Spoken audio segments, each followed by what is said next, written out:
Good morning, ladies and gentlemen. How is everybody doing? This is Chris Cooking Nashville, and if you are here, you know it is already about time for a party because we've got Victor at Southern Keto live. We're gonna dig into all of the nooks and crannies of everything about his private life. Not really. I'm just making him nervous here because I didn't share with him the list of things I have in front of me, but no, we're going to talk with Victor at Southern Keto, and we're just going to be a community and share some great info and try to give you guys some information that will hopefully benefit your journey and inspire you to why we do what we do and how you can do it too, and just give you some good tips along the way. And for those of you who don't know, Victor is a really good buddy of mine.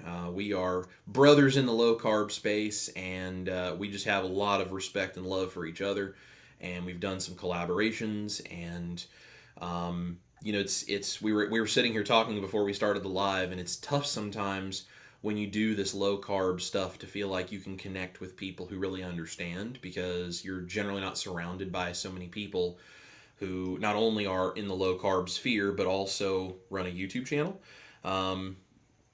It comes with its own challenges, and it comes with all sorts of different things that we get to discuss on a regular basis. And just being friends and being supportive of each other has made a huge difference for me. I think it hopefully has for him as well. And we really enjoy the opportunity to work together and do this stuff and do some live streams. So I couldn't have thought of a better person to include on these interviews that I am doing. Before we get too deep into questions, I want to let you know that it is very helpful for us if you hit the thumbs up button, and if you share this video with your friends, let them know that we are here, and comment in the chat. Let us know you're watching. We'll try to get to as many questions as we can. And you can also make sure to subscribe to Victor's channel if you're watching this on either of my two channels. Make sure to subscribe to Victor if you haven't already. I've linked his channel in the description box on both of my channels. If you're watching this on Victor's channel and you haven't subscribed to me, hello, my name is Chris Cooking Nashville, and I would love if you'd subscribe as well. That just helps us out, and Victor and I do a lot of things that cross over and help each other's communities. So we like sharing the connection points that we have with all of you across both of our channels, because we can, I think, help a lot of people, and that's what we're here for. So make sure to subscribe to us, and all that info is in the description box for you, and we're going to have some fun. So before I get talking too awful much and just take up all of our time, Victor, why don't you just introduce yourself and tell us what you do, who you are, and how you got to be Victor at Southern Keto for us. Well, yeah, like Chris said, I'm Victor at Southern Keto. So I've been doing keto. I've done keto about 3 times in my life. One, I didn't even know what it was. The second time, I did it to win a weight loss contest at work. And then this most recent time, I did it to basically improve my health and get healthy, and lost a lot of weight in the meantime. So the first time around, I've got a fitness background. I've got several things I've done in my life. I've got a fitness background. I was a personal trainer, which is the first time we did keto. It was an old bodybuilder's diet. So we were trying to be Arnold Schwarzenegger, which obviously I never got to. My body type ain't right for that, so that never happened. But learned a lot from the way the bodybuilders back in the 70s ate. And that was the best I've ever felt in my life was when we were doing that. It was a lot of chicken breasts, a lot of lean stuff. And now, I've thrown a lot more fat in there, and I feel great now, 30 years later. The second time around, we had a weight loss contest at work, and I knew how to do it from my background. So I ate chicken wings and blue cheese dressing for a week, and won by percentage of weight lost. So that time I was doing it for weight loss. I've also got a background in herbalism and alternative medicine. So I'm actually a master herbalist, which I don't do a whole lot of anymore, and a holistic health practitioner. And so some of those things I bring in here, I'm going to probably bring a lot more of that out next year about, some supplements and some herbs that might support the keto diet. I don't feel like a lot of people talk about that. But you can really integrate the two of those things together. And then this most recent time I went in and let's see if I can pull this up on the screen here. Let's see.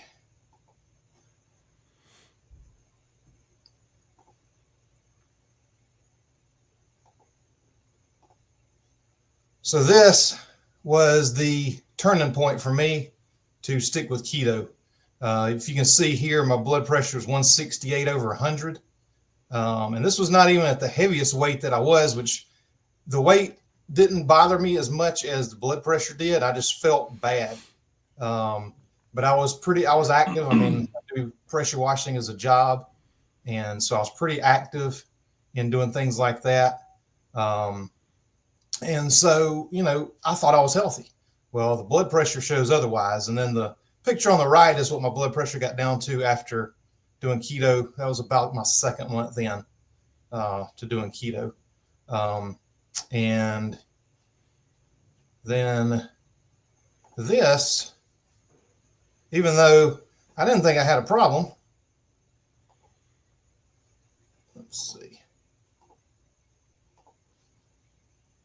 Like I said, the weight wasn't so much of a concern, but looking back on it, it really was. That was during COVID, and I didn't have a pot belly. I had a keg down there. So, and, the weight was just, I got rid of things that I didn't even know were wrong. Like I'd walk down the stairs in the morning and kind of have to hold the railings and, walk down the stairs and every bone in my body hurt. I had inflammation everywhere. My knees were hurting. My joints were hurting. But, after a few minutes, it was fine. So I didn't really worry about it. But I'm going to tell you, it changed my life after I lost the weight and got rid of the inflammation, got the blood pressure back to normal. I mean, it's been great ever since. So sorry to ramble on there, Chris, but that's kind of my condensed story there.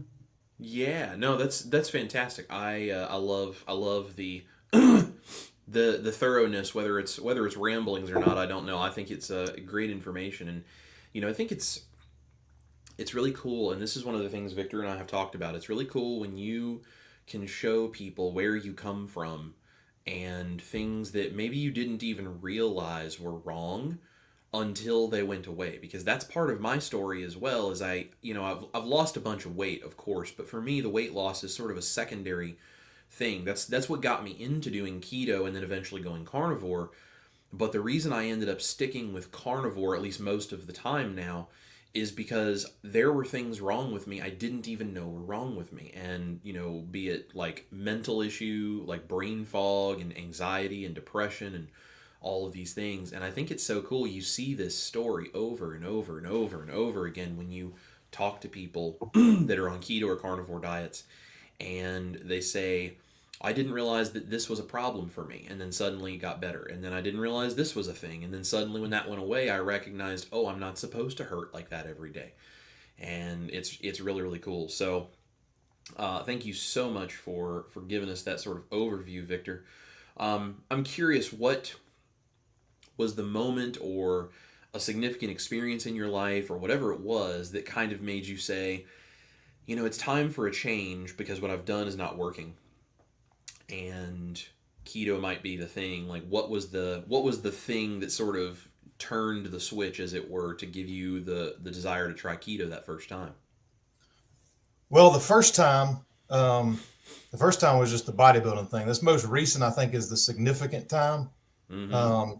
And it wasn't even that blood pressure thing that did it, because it was like 3 months after that when I finally decided, okay, something's got to give. And that was when I got up one morning, I had this tightness in my chest, and I'm like, man, and I thought back to that blood pressure thing, because it's a shock when you see something like that, but if you still feel pretty good, it's not significant enough to really change at that point. But when I got up like that, and I was starting to feel like, oh man, this could be really, really bad. And I'm at the age where I mean, I've had guys my age die of heart attacks, and even younger than me. And so that was the point. I'm like, I want to be around to see my kids. I've got a stepson. I've got a son that's 18. I want to be around to see, grandchildren and, live health and not, not be dependent on the healthcare system, not be dependent on anything but my own doing what I know is what I should be doing. And so at that point, I'm like, all right, I'm going to go back to doing the low carb diet because that's what's worked for me a couple of times before. And, I'd seen some things. I mean, I've been looking into different YouTube channels and articles and, back then, 2020, everybody was cooped up and, everybody was gaining weight. That's when a lot of the keto channels, I believe, probably started just from the weight loss standpoint. So I'd seen some things, Dr. Berg, Dr. Barry, some of those guys. I'd watched things about like blood pressure and keto diet and things like that. So I'm like, okay, I can do this. But what I can't do is I can't just eat steak and salt, as, all the time. And I also can't do, 7-8 cups of salad every day. I need to make this so that I can sustain it. And so I need to make the recipes that I enjoy eating, that I grew up with. Because it's like, it's ingrained. Now, other than those couple times, well, really the one time when I was doing the bodybuilding thing for a totally different reason. We grew up with the Southern food, standard American stuff. And that's what I love. And that's like ingrained. And it's a culture thing. It's a love of the food thing. It's being in the kitchen and experimenting and tasting stuff. And, it's a whole family deal. And I knew that if I couldn't stick to things like that and desserts, I got a sweet tooth like I ain't ever seen before. When I was eating just standard American stuff, people stop at a piece of pie and I could eat half of it, and then I could have kept going. That's not a problem for me. So I knew I had to have some sweet stuff too. So that's why you see the lemon dessert and the Christmas cookie video I did today and things like that. Mm-hmm. I got to have sweets and not everybody does. And, but for me, that's just things that I have to have in my life or I'm not going to be able to sustain it. And I'll go back to doing the things that I did before. And that's why I really love, I love doing stuff with Chris and other people in the community and talking because, what's right for me ain't necessarily right for you. What's right for Chris ain't necessarily right for you. Everybody's different. And, if you don't need sweet stuff, don't do sweet stuff. I would say that, emphatically, I would say that, but I have to have them or I'm not going to be able to stick with it. So, yeah.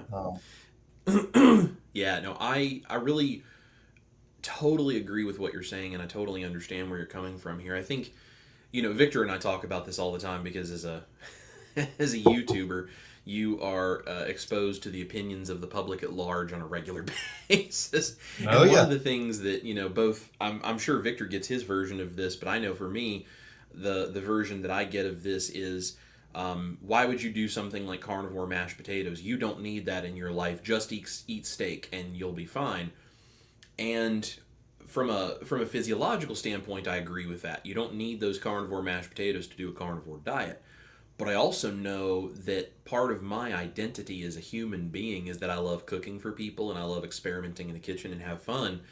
And one of the reasons that I struggled the first time when I did carnivore, when I first kind of discovered, the reason I struggled and went back off the rails for a while and gained a bunch of weight back was because I wasn't doing things that made me feel like I was able to do any of the stuff in my old life that I enjoyed, but just in a way that was healthier. And I felt like I had taken this thing away from myself that I didn't ever replace with something else. And, Victor and I have both kind of discovered an approach that works really well for us.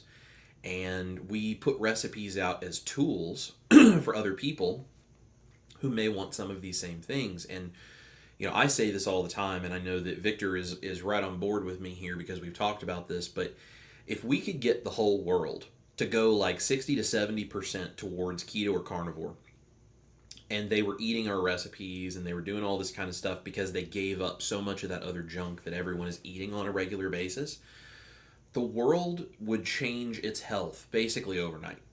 And it's like, I know that it's not ideal to have lots of things like keto desserts or lots of carnivore recipes. Like, that may not physiologically be the most ultimate ideal way for us to do one of these kinds of ways of eating. But if that's the thing that stabilizes us and that makes us feel happy about living this lifestyle, and it keeps it to where we don't have to worry about falling back into old habits and old patterns that are harming us, well, then that's a major win in my book, you know. And it's like, I would love to see perfection be a thing, but we're all human beings, and perfection just doesn't happen. Like, that's not something that's going to happen. And as much as we may all say, well, ideally we would eat da da da da da, great. Well, we don't live in an ideal world. We live in a real world with real human beings, and there are millions and maybe even billions of people that need help, and they need health improvement, and they need to change what they're doing, or else they are going to suffer miserably and maybe end up not being around for a very long time. And we don't want to see people live that kind of life. We want them to live a vibrant, beautiful, happy, joyful, active life where they can do good things in the world, and they can do good things for themselves, their family, and their friends. And if that means that they use some keto desserts, or they use some carnivore recipes to stabilize and stick with a better way of life, because that's what makes it possible for them, I think that's a huge win to get people to do that. And that's one of the reasons that Victor and I think, connected very quickly when we kind of first met via YouTube, was we both kind of have that same underlying approach to this of, like, you know, whether certain things are ideal or not is not really the point. It's, you know, this is cool, this is a tool, this is really good for you, generally speaking, way better than the standard American diet version, and you can use this as a tool so you can figure out for yourself what is your personal approach to this kind of proper human diet, low carb spectrum. And that's, you know, that's the thing. Like, Victor and I don't do our approach to our low carb way of life the same.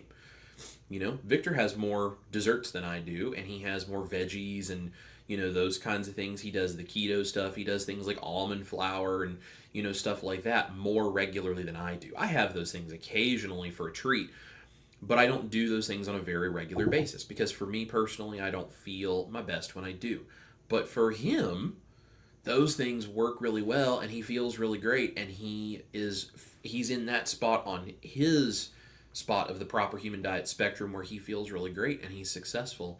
And look at this, we can be on a live stream, and we can be friends, and we can work together, and we can figure out how to do this even if we're not exactly the same in the things that work for each of our bodies individually. And that's one of the points that, you know, we really try to do with the collaboration we do, is help people understand we have more things in common than we do that are different in this community, and we can all sit at the same table and share the same things. We just modify which versions of that stuff we pick based on what makes us feel our best. And there's a lot of argument and a lot of, I would say, divisive behavior sometimes in some of the fringes of these communities that kind of drive people apart. And Victor and I don't want that for our own communities or for sort of the collective community we're developing. And this kind of stuff, it means a lot that we can, you know, sit here and talk about, like, his sweet tooth. Like, I think that's really great to have the ability to sit and talk about, like, I've got a sweet tooth, and so I have these keto desserts, and it helps me stay healthy and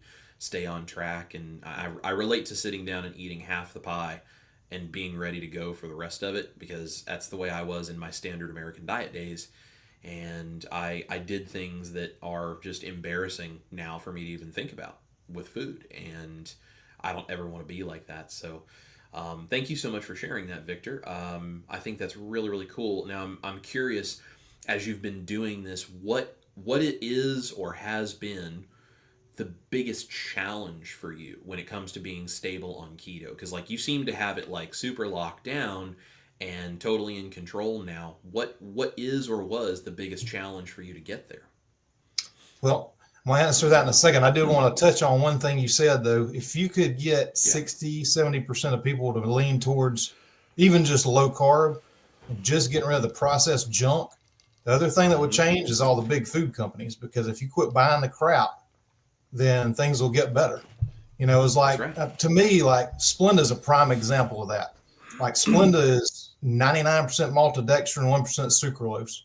Well, people, said, well, why can't we come up with a better sweetener than this? And so they came up with that magic baker, which is erythritol and allulose and stevia, and people are buying it. And, I saw something about their numbers being up so much on that one versus their, they're basically maltodextrin with a little bit of sucralose thrown in there. So if you vote with your dollars, quit buying the processed crap. That's our challenge. That's what we got to get people to change, is just, if that's the only thing that changed, if you can't do away with anything else, if you get rid of all that processed crap and just those junk foods that's got 36 ingredients in them that you can't pronounce and all that, just that one little change will make a big difference in health, and it would make a big difference in the world. And it's just, and now it's to the point where the stuff's so expensive, why not change to something healthier? My son is not keto. And so, if he's got friends coming over or whatever, and we don't keep a bunch of chips and stuff in the house, but if he's got friends coming over, I had to go to Sam's to get him Doritos one day, and I was shocked. I'm like, this stuff used to be so cheap, and now it's like, I'm like, why wouldn't you if you're going to buy it anyway, why not do a healthier alternative? But anyway, sorry about that. But yeah, I totally agree. And I would say the biggest challenge to staying on keto, and it's not so big of a challenge anymore to me. And I wouldn't necessarily say I've got it all locked in. I mean, I think, like, Thanksgiving, for example, I mean, I'll just be transparent. I mean, my niece is in culinary school, and she wants to be a baker, and she doesn't want to be a keto baker, even though she does watch my channel. She might be watching right now. I don't know. But she had made a cheesecake, and I mean, I'm not going to say, no, I'm not going to eat your cheesecake, that you've worked for 2 days on. Right.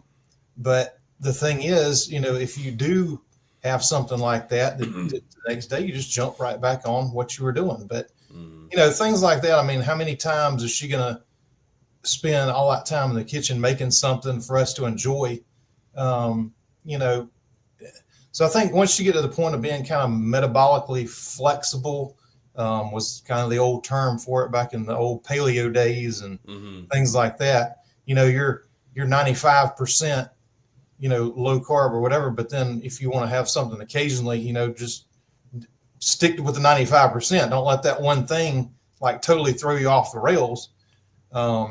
Which before I had developed a lot of the recipes that I like, that was the challenge, because like, if, I didn't have anything else to go to. So, if I had a dessert like that, and I'd be like, well, man, I want some more of it, instead of now I can say, well, okay, well, I want some more of it, so I'll make my lemon dessert, that's just as good, or I can make this or that. So I've still got more stuff that I want to do, because I keep remembering things that I have loved, over the years, that I want to make versions of. So the biggest challenge, I think, if you don't have that stockpile of your favorite alternatives to go to, like that carnivore mashed potato is killer. I mean, my mother is not, my mother's 76. And I need to talk about this in a minute too, because she's been in the hospital, and I got to tell you about this diabetic diet that they tried to feed her.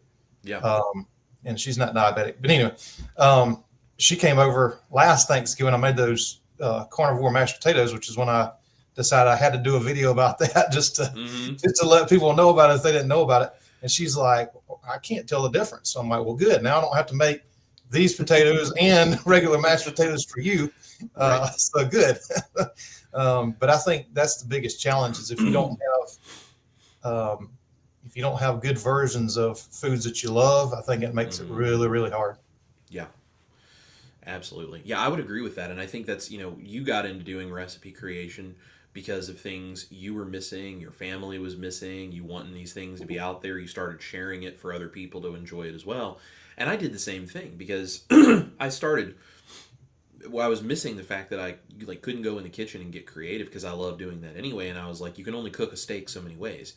And I was just missing the creativity of that.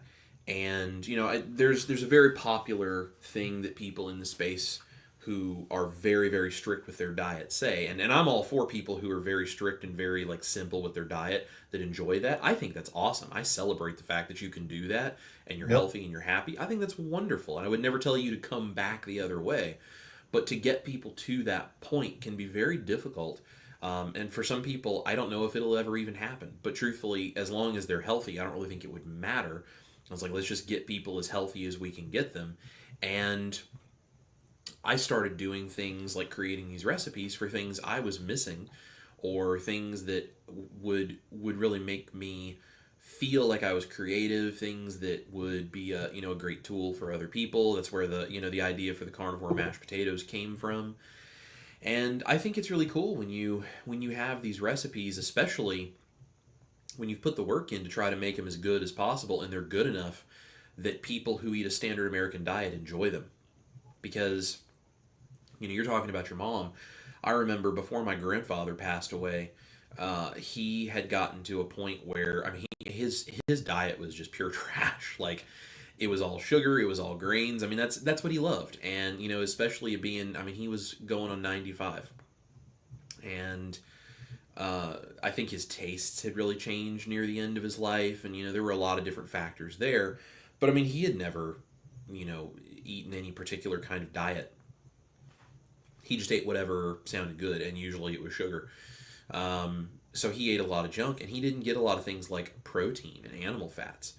But my mom made him my carnivore mashed potatoes one time, and she made regular mashed potatoes for him. My parents are keto, kind of leaning ketovore carnivore, and she had made some regular mashed potatoes for him, and he tried both of them back to back, and he actually liked the carnivore mashed potatoes better. And he was like, you can't eat very many of them, but boy, they sure are good. And it was like, right. And so you're getting all of this egg white protein, like all of this animal protein, and there's my thumbs up popping up again. You can get all of this animal protein, all of like the dairy fat, which it's like, okay, dairy is probably not the most ideal way for us to get our fat, but when he's not getting animal fat of any variety, that's actually way better than what he would normally be getting in his diet. And you're getting the butter fat and all this kind of stuff. And as someone who's 95 years old, being willing to eat something like that that's extremely high protein because it tastes that good, like that was one little part of his diet that was improved, that in whatever way it could helped him at that point of his life, just to have the building blocks he needed for his body to keep doing what it needed to do as it was aging. And those are like little anecdotal reasons where I think these things matter so much more than maybe some people give them credit for. And it's why I love the fact that that Victor does the recipes he does, and it's the reason I do the recipes I do, and we both are so passionate about trying to help people with this, because this is important and this impacts real people. And I think it's awesome. I really, really do. And I totally agree with you too on the junk in the grocery store. Like, I've gone, we were talking about Chex Mix the other day, and I'm open and transparent about these things too. For holidays, I'm at a point now I can do maybe the occasional standard American diet thing, and it doesn't throw me back off the rails, because I have that under control, and I know what to do if suddenly I'm starting to crave something that I know I shouldn't eat. Like, I already know what to do because I've been down this road and done all of this stuff, and I'm far from perfect, but I've got that kind of stuff really under control. And I also have family that is standard American diet, and I still cook for them for holidays. So I make some standard American diet things every holiday for my family, and I taste it and make sure it's good, and do my thing, because I'm 98% of the way there. That's an A plus, so I'm good with that.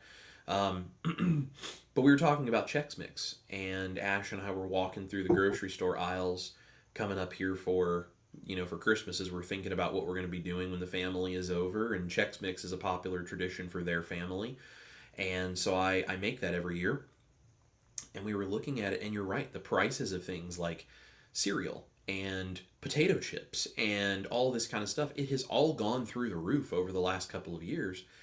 And it's like, at this point, you're right, you may as well just go buy the eggs and the ground beef and the whatever it is, or the companies may as well go ahead and make versions that are cleaner and at the very least take out all the chemicals that all the other countries in the world are smart enough to ban.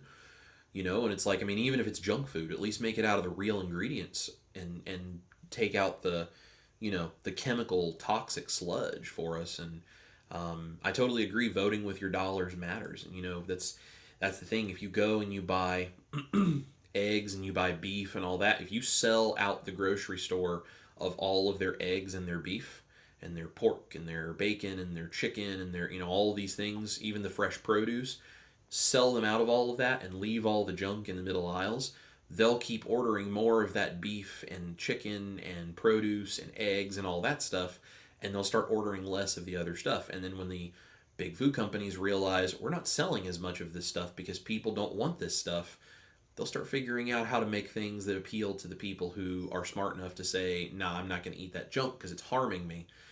And that makes the companies have to wake up and say, nope, we can't do this because we either make healthier things people are okay with, or we go out of business. And I've had a bunch of people that have asked me if I'm ever going to take some of my recipes, turn them into products, and sell them in the grocery store because they don't want to have to go to the trouble of cooking my recipes. And I totally understand, but I also make the point with people, I get that, and if I could do it in a way that was clean and proper and had all of the ingredients in it really above board, like you could really have integrity in the way that product is made and it would be really good, people would be willing to pay for whatever that would cost. I'm not against it, but where the food system is right now, that's a difficult place to get. Like your recipes, my recipes, I mean, think about how hard it would be to create those at a price point where people would be willing to buy them pre-made, and you would have to have distribution and marketing and legal and development and a place where it's all manufactured. And I mean,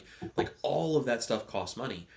And because there's no junk in that we can get subsidies and all of these other kinds of things that make it super cheap to produce, like for there to be a profit margin, that stuff would be very expensive, and it probably wouldn't be very shelf stable because it's made from real things.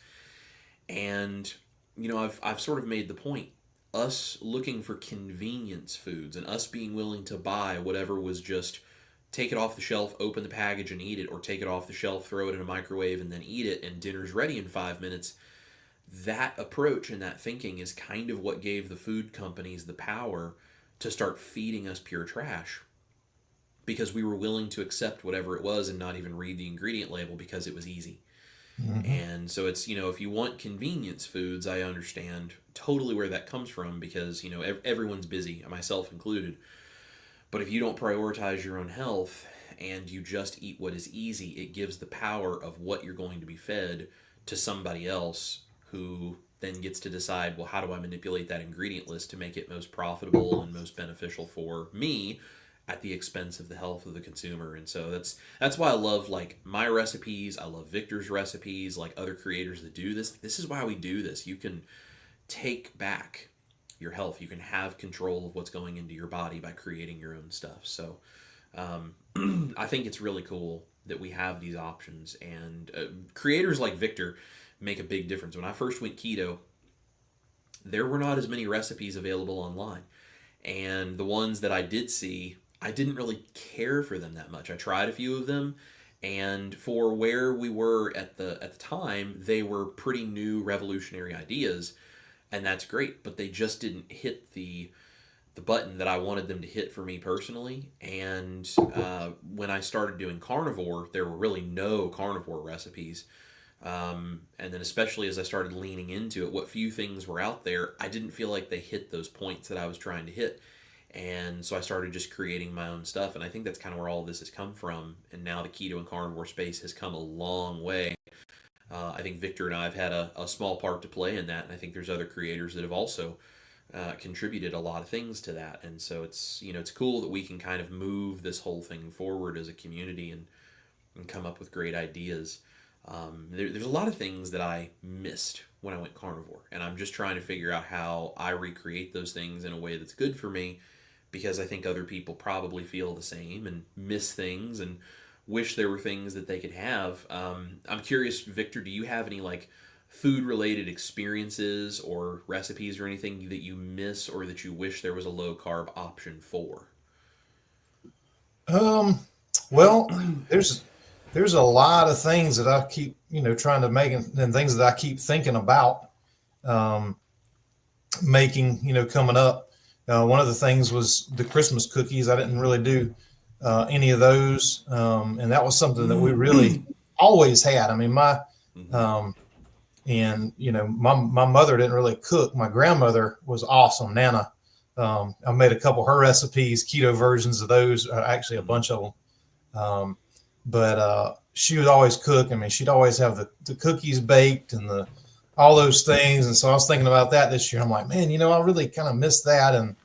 And so, just things like that. And, and it just pops up, you'll start thinking about something, a memory will come up and be like, man, I really miss that. And so when that happens, I try to go and that's when I get my inspiration. Sometimes I wake up in the middle of the night thinking like, oh,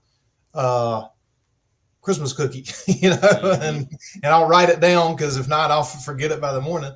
But it's just crazy when these little inspirations and stuff hit you. But Mm-hmm. yeah, there's a lot of things, and people have been asking me for make a chicken pot pie, like a keto chicken pot pie, and I always hated chicken pot pie and chicken Mm-hmm. and dumplings. I didn't like either one of them, so it's gonna be real hard for me to come up with that. But Yeah. I know a lot of people, a lot of people want that, and especially down here in the South. I mean, that's kind of a thing. But Mm-hmm. for some reason, I just hate them. Um, I wanted to mention about the convenience foods. My mother, so she just got out of the hospital a few days ago. Mm-hmm. She had a biliary obstruction. So basically, she went 3 months ago and had all her blood work done. Triglycerides are sky high because she's standard American. She's 76. Right. She's eaten that way, her whole life. Except, she'll try some of the keto stuff that I make when she's here. Mm-hmm. And so she's not real willing to change. She likes the real sugar Pepsis and all this. Well, I've been talking to her about low carb for a long time. I'm like, well, she's on a medicine for triglycerides, which causes these other side effects, which ended up affecting her liver. So her liver enzymes were perfect 3 months ago. Last month she went in, and I think ALT, AST, I think they're supposed to be somewhere around 70. Hers were like 277. Mm-hmm. A week later, they were like 350. So what had happened, so I told her she was taking fenofibrate, which is to lower your triglycerides. I'm like, Mom, your triglycerides are not your concern right now. Your liver, that's a concern. So stop taking that. So she stopped taking that, and it went down a little bit because, I mean, basically her liver was working extra hard. She had a biliary obstruction, which is a blockage in which the bile backs up in your body. Mm-hmm. And so your liver is working super hard. Then you're throwing Advil because you got aches and pains on top of that. And then you're throwing fenofibrate, which is super hard on your liver. Anyway, she had that removed, and she's like, I really do need to start eating some better stuff. And so she had been trying to eat low carb. Like I got her to do a store-bought keto bread. That's the best I could do. I mean, she ain't gonna make my pork rind bread. She ain't gonna make anything. She's microwave or cook an egg. And that's about it. I mean, my wife and I joke about this all the time, but we were going through her recipes one time, and she had a recipe on how to cook bacon in there. And I'm like, okay. So my dad was the cook, and my nana was the cook. So, Right. but anyway, she's like, well, what can I eat that's lower carb? Because all these chicken breast things have rice with them, or all this stuff has pasta. Well, so she was in the hospital. So I told her anything's better than what you're doing now. So, don't eat the rice, get a big piece of chicken or whatever. But anyway, the first night, so I asked that she be put on a diabetic diet because I figured that was the best way to make it as low carb as possible. So the first night she had pork and gravy. She had rice. She had a banana pudding, all this stuff, none of it. So I'm like, okay, well, maybe it was because she can't have a lot of the chemical artificial sweeteners. So like aspartame and things like that. So I thought maybe she said something to them and they took her off of that because she mentioned it. So the next day she got a big old plate of spaghetti and meat sauce. So I called up to the hospital, and I'm like, hey, I want to make sure she's on the diabetic diet. I said, no, she doesn't need, I don't know what kind of sweeteners you use, which I found out was sucralose, which is, fine, better than aspartame or sugar. Not ideal, but that's what they have in their dessert. So I was happy to find that out. But they're like, yeah, this is our diabetic diet. And I'm like, something is really wrong. Are you trying to kill the diabetics up here? I mean, because you're giving them sugar on top of sugar. You got rice, you got pastas, you got sweets, you got, I mean, sweet tea was her drink that night. I'm like, no, don't eat the crap. I said, I'll go get you something from the store and bring it to you. Right. Anyway, sorry, I went off on a tangent there. Yeah. But I mean, even the medical, in the hospital, that's what they're giving diabetic patients. And Yeah. I mean, just something's horribly wrong with our whole food system, man. Mm-hmm. Yeah. But I think you asked a question, but I just, I did what I do. Yeah. No. You're good. You're good. Yeah, I totally agree with, kind of the way we look at these things is, we see this stuff and we think, why, when diabetics struggle with sugar, do we feed them food that is pure sugar and then try to use medication to bring the levels in the blood back down? Like it's weird. It's like putting toxins inside of a goldfish bowl, and then when the fish gets sick, giving it a shot to try to make it stand up to the toxins. And it's like, stop putting the toxins in the bowl and the fish will get healthy. Like it's very common sense, but it doesn't seem to be common sense. And this is why we're doing this. And, truthfully, it's not it's not the people that seem to be in any way at fault for all of this, because a lot of people are just doing what they're being told. It's when you look at like medical establishments and big pharma and big food and government and all these places where they put out all these recommendations from, that's where all the information seems to stem from. And then people believe what they're told and they do this. Ash and I were discussing this, and I actually asked a question about this. I do for those of you that don't know, I do a Monday morning motivation live every Monday. We're actually not going to be doing one this Monday because I have other projects I'm going to be working on. Victor and I were talking about, but next Monday we'll be back, and I do this Monday morning motivation live stream every Monday at 10 a.m. Central Time.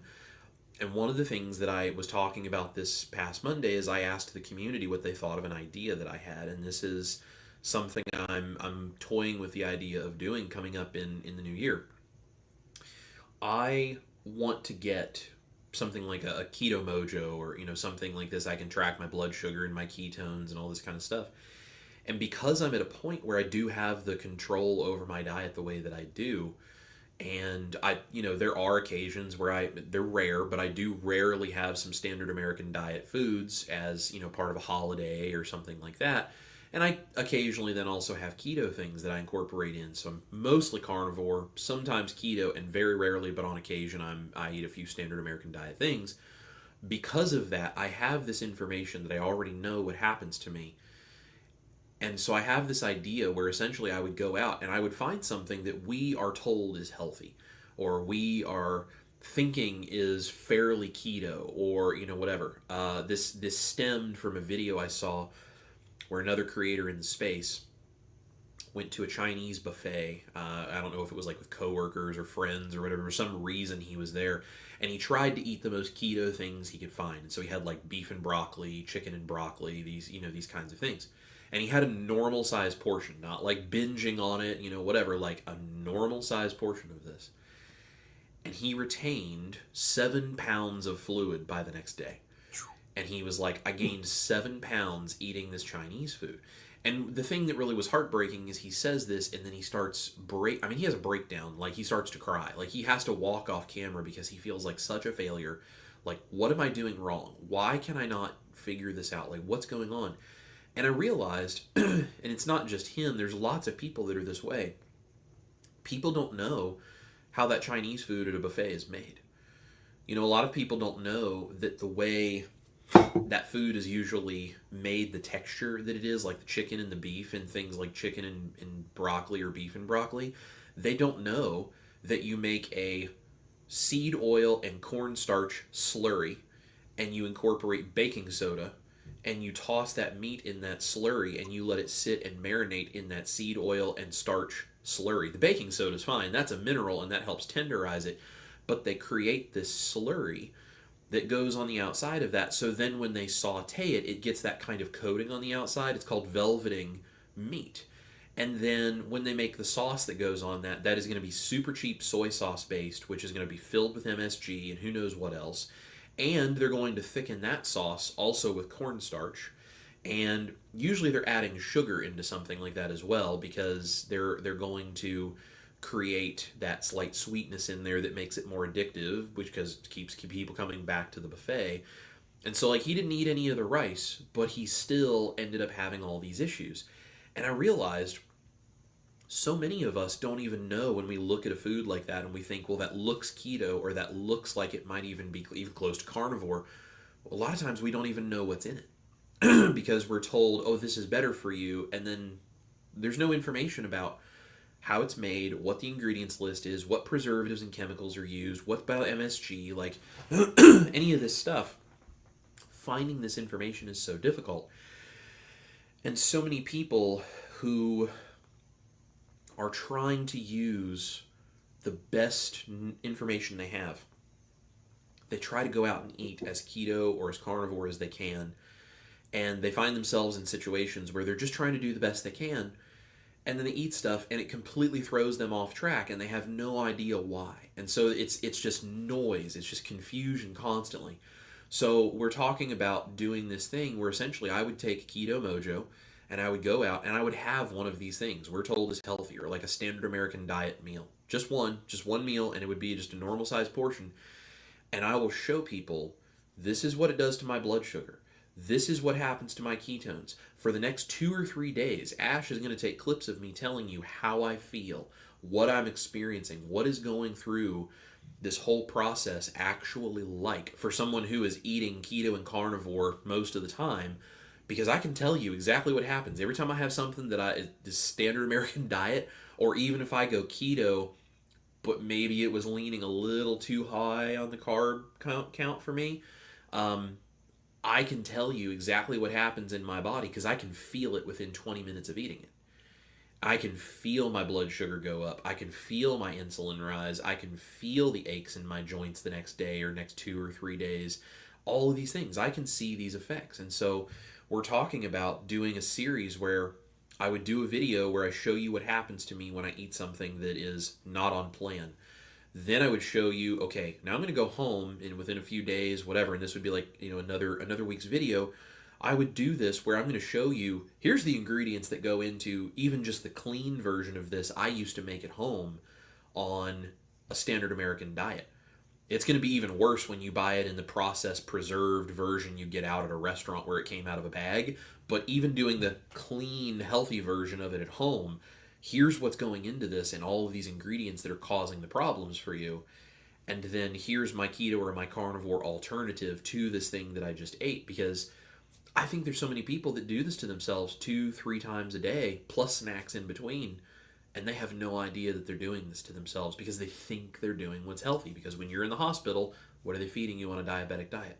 They're telling you that this is good for you, and it's like, okay, but look what actually happens when you do it to yourself and you actually track everything for the next 2 or 3 days. So that's something I've been talking about doing with Ash, because I'm at a point I can do that without it throwing me, into a downward spiral. And I have a community to keep me accountable if I started doing a bunch of stuff that was, like, oh, Chris is going off the rails. Like they would know, they would be able to see that immediately. And so I have the community keeping me accountable, and a wife, honestly, who will kick my butt if I don't take care of myself, because she expects me to be around for her and if we have kids someday. And, I've got the community that keeps me accountable, and I have the information that I know what to do. But I know there's a lot of people out there that don't. And it's really sad to see people who are beating themselves up, feeling like failures because they just don't have the right information. It's heartbreaking for me to see that. And so that's something that I am thinking about doing, in a very controlled and clinical way, so that it does not, cause any damage or anything. And I'm not recommending anybody else out there do this. I'm willing to do this because, one, I know that that's just kind of a bit of a, sacrifice your body for the good of the community. That's a thing I'm intentionally willing to do. I am also not diabetic. I am not like metabolically on the edge of health where I'm super struggling. I do not have any kind of medical issues, or I'm not on any medications. Like, I am like 36, and other than the fact I still have some extra weight to lose, I'm metabolically doing really, really well. So I'm in a place where I can do this without fear of any kind of permanent damage or without it really harming me, other than, my blood sugar is going to be a little high and I'm going to feel a little bad for a couple of days. So I'm in a place I can do that. I don't recommend anybody else doing that. But that's why I'm talking about doing this, because just like you're talking about, the information we're being given is not helpful. It's not leading us to a point of health. And I think that I think we need to be able to get the info out there, because if you don't have the right information, if you're talking about your mom, it's like she doesn't know what to eat, right? She just, well, this is what is easy, or this is what I would want, or this is what I'm used to having, so I'm just going to go get that. And there's no information of like, well, what should I have instead? How would I do this? Why would I not eat this? And why should I eat this? Like it's a drive and a mission for you and I both to try to be getting this information out to people. Right. So I think it's good. Speaking of that, what we're talking about, like, what should you eat instead? What are like some of your favorite things that you have on your low carb sort of way of life on any given day? Like, what are your go-tos that maybe people who are wondering the same thing like your mom, like what can they grab? What are your favorites? Well, my favorites, I mean, I like, of course, I do all the recipes, but like on a daily basis, I like doing stuff that's super quick and easy. And I've done some videos about that too. But like we'll do like stuffed peppers, the little peppers or bell peppers with just some meat and cream cheese, or maybe throw a little cauliflower rice in there too. The easy stuff for me is the best, just on a daily basis. And then we, a lot of times we will do a salad at night. I don't do 7 cups of salad, but we'll do, a cup or so. And I like romaine lettuce, but just some greens and big hunk of meat and my blue cheese dressing, because I can make that up at the beginning of the week and throw that on there. And that's one thing. People that a lot of people talk about oxalates and things like that, and through the amount of blue cheese dressing I put on there and the amount of calcium that's in that, I ain't worried about it myself. But I know it's a big buzz thing right now. People are talking about. I don't think it's as big a concern. And I'm gonna do a video about that at some point. I don't think it's as big as what people are saying. I think a lot of times people are trying to figure out ideas for videos they can make, and they've already covered everything, and now I got to jump onto something else. And some people do, if you got kidney issues, things like that, you shouldn't be eating it, or reduce it, or make sure you get plenty of calcium to go along with it. But anyway, keto foldovers, with a low carb tortilla, or the 2 ingredient, the cottage cheese and egg wraps, or egg life wraps. Just cook up some meat, season it, however you want. You can do taco seasoning, and that's the thing. I'll make up a lot of stuff at one time and just keep it in the cabinet. So like, the prep wise, like, okay, well, we're in the mood for tacos tonight, so I'll grab my taco seasoning and throw that on there, and just make it fast. And it helps me a lot that a lot of times I only eat 1 meal a day, so I can eat that. Now Stacy, she needs 2 a day, because and everybody's different in that, but I can eat enough at one sitting, trust me, that I'm not hungry again until the next night a lot of times. And then sometimes if she's making something, I'm like, yeah, I am hungry. And a lot of times you may think you're hungry, and then if you wait 10-15 minutes, you realize that you weren't really hungry. But if I am, then I'll eat 2 meals, depending on a lot of times what we ate the night before and if I had enough food or not. But just quick and easy stuff. I always keep my Dukes that I make, because I believe sea oils are a huge problem. And so I've made 3, 4, 5, maybe 6 different versions of mayonnaise I got videos for. I did the Dukes with bacon grease, which is one of my favorites, because it's like Dukes, but added bacon too. So, I mean, why not? But, I'll just open a can of chicken breast, or open a can of tuna, throw some of that in there. That's quick and easy. It got, a lot of protein, a lot of good fat. And so to me, a lot of times, we'll make some of my recipes. We do my fettuccine Alfredo probably twice a week, and that was just me taking that 2 ingredient, cottage cheese and eggs and making noodles out of it. My son will eat that instead of me having to make noodles for him.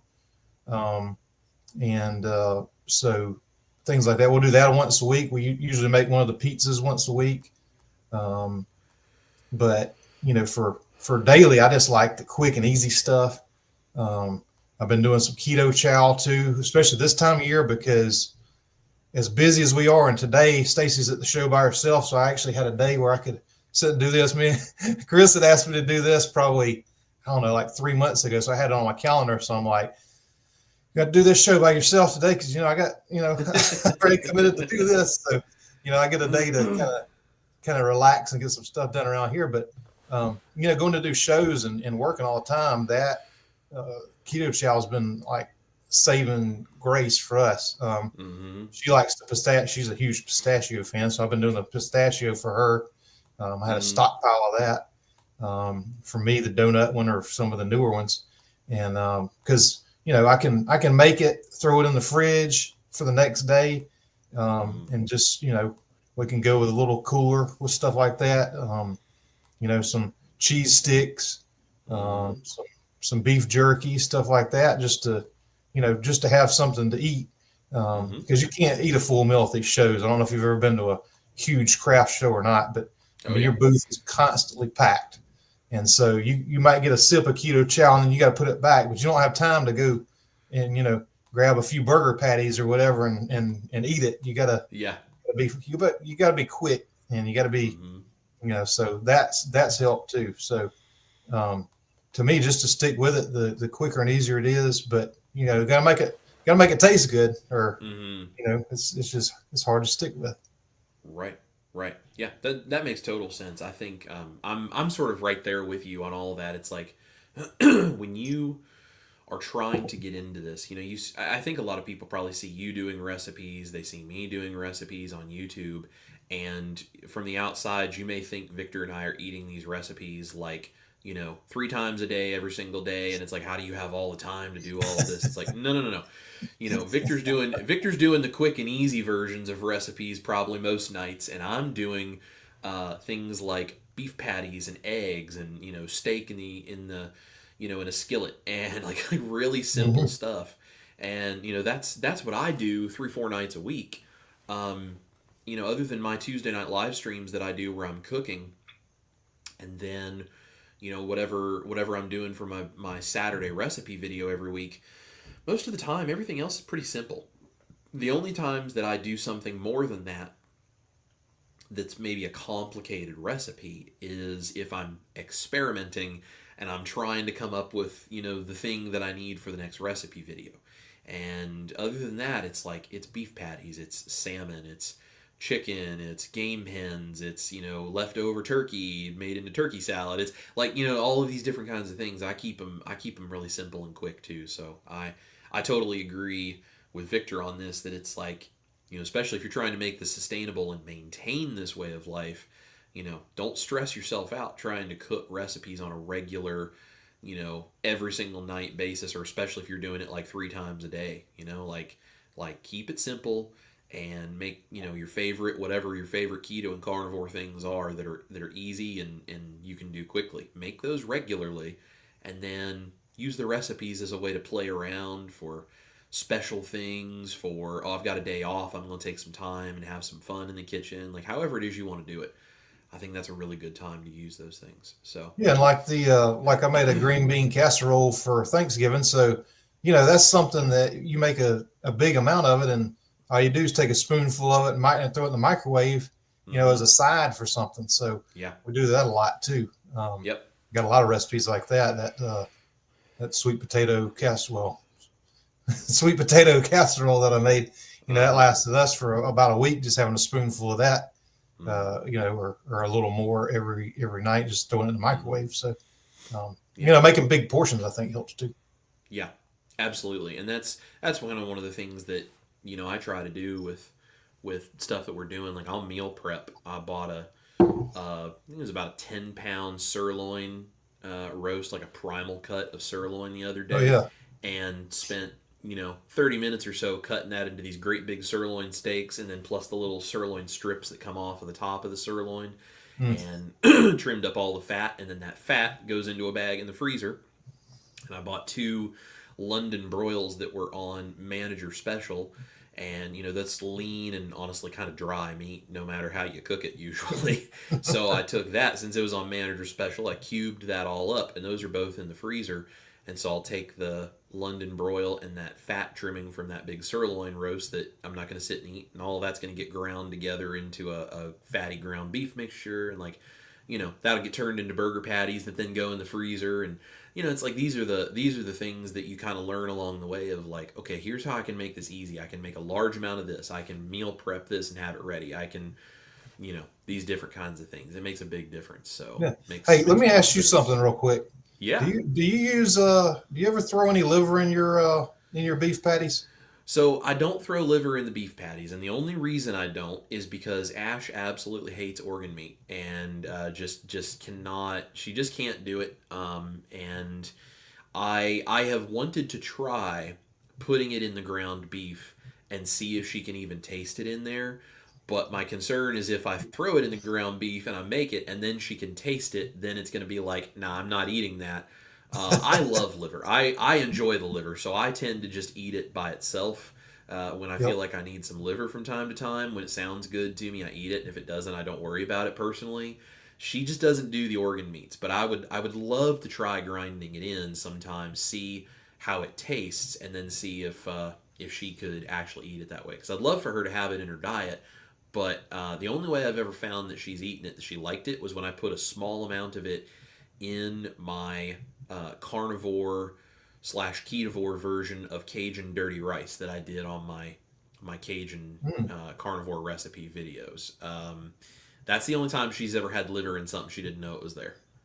Well, there's definitely a point of no return of doing too much. Right. I tricked them a couple of times, and then one time it was like, like, oh, I might have added a little too much this time. Right.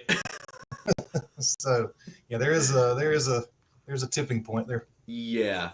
I think it would be a good experiment to do. And for anyone else out there who doesn't like liver, but maybe doesn't have as much of a visceral reaction to it as my wife, that's a great way to kind of cover up some liver, is to grind your own beef and just put a little bit of that liver in there as well, and just kind of mix it through your ground meats. I know Dr. Barry talks about that being a real great way to get like liver and heart and like any of these other organ meats that maybe you don't want to eat by themselves, but just have a butcher grind it in, or you can grind it in if you grind your own meat at home. Just grind it in and kind of incorporate it into your meat that way.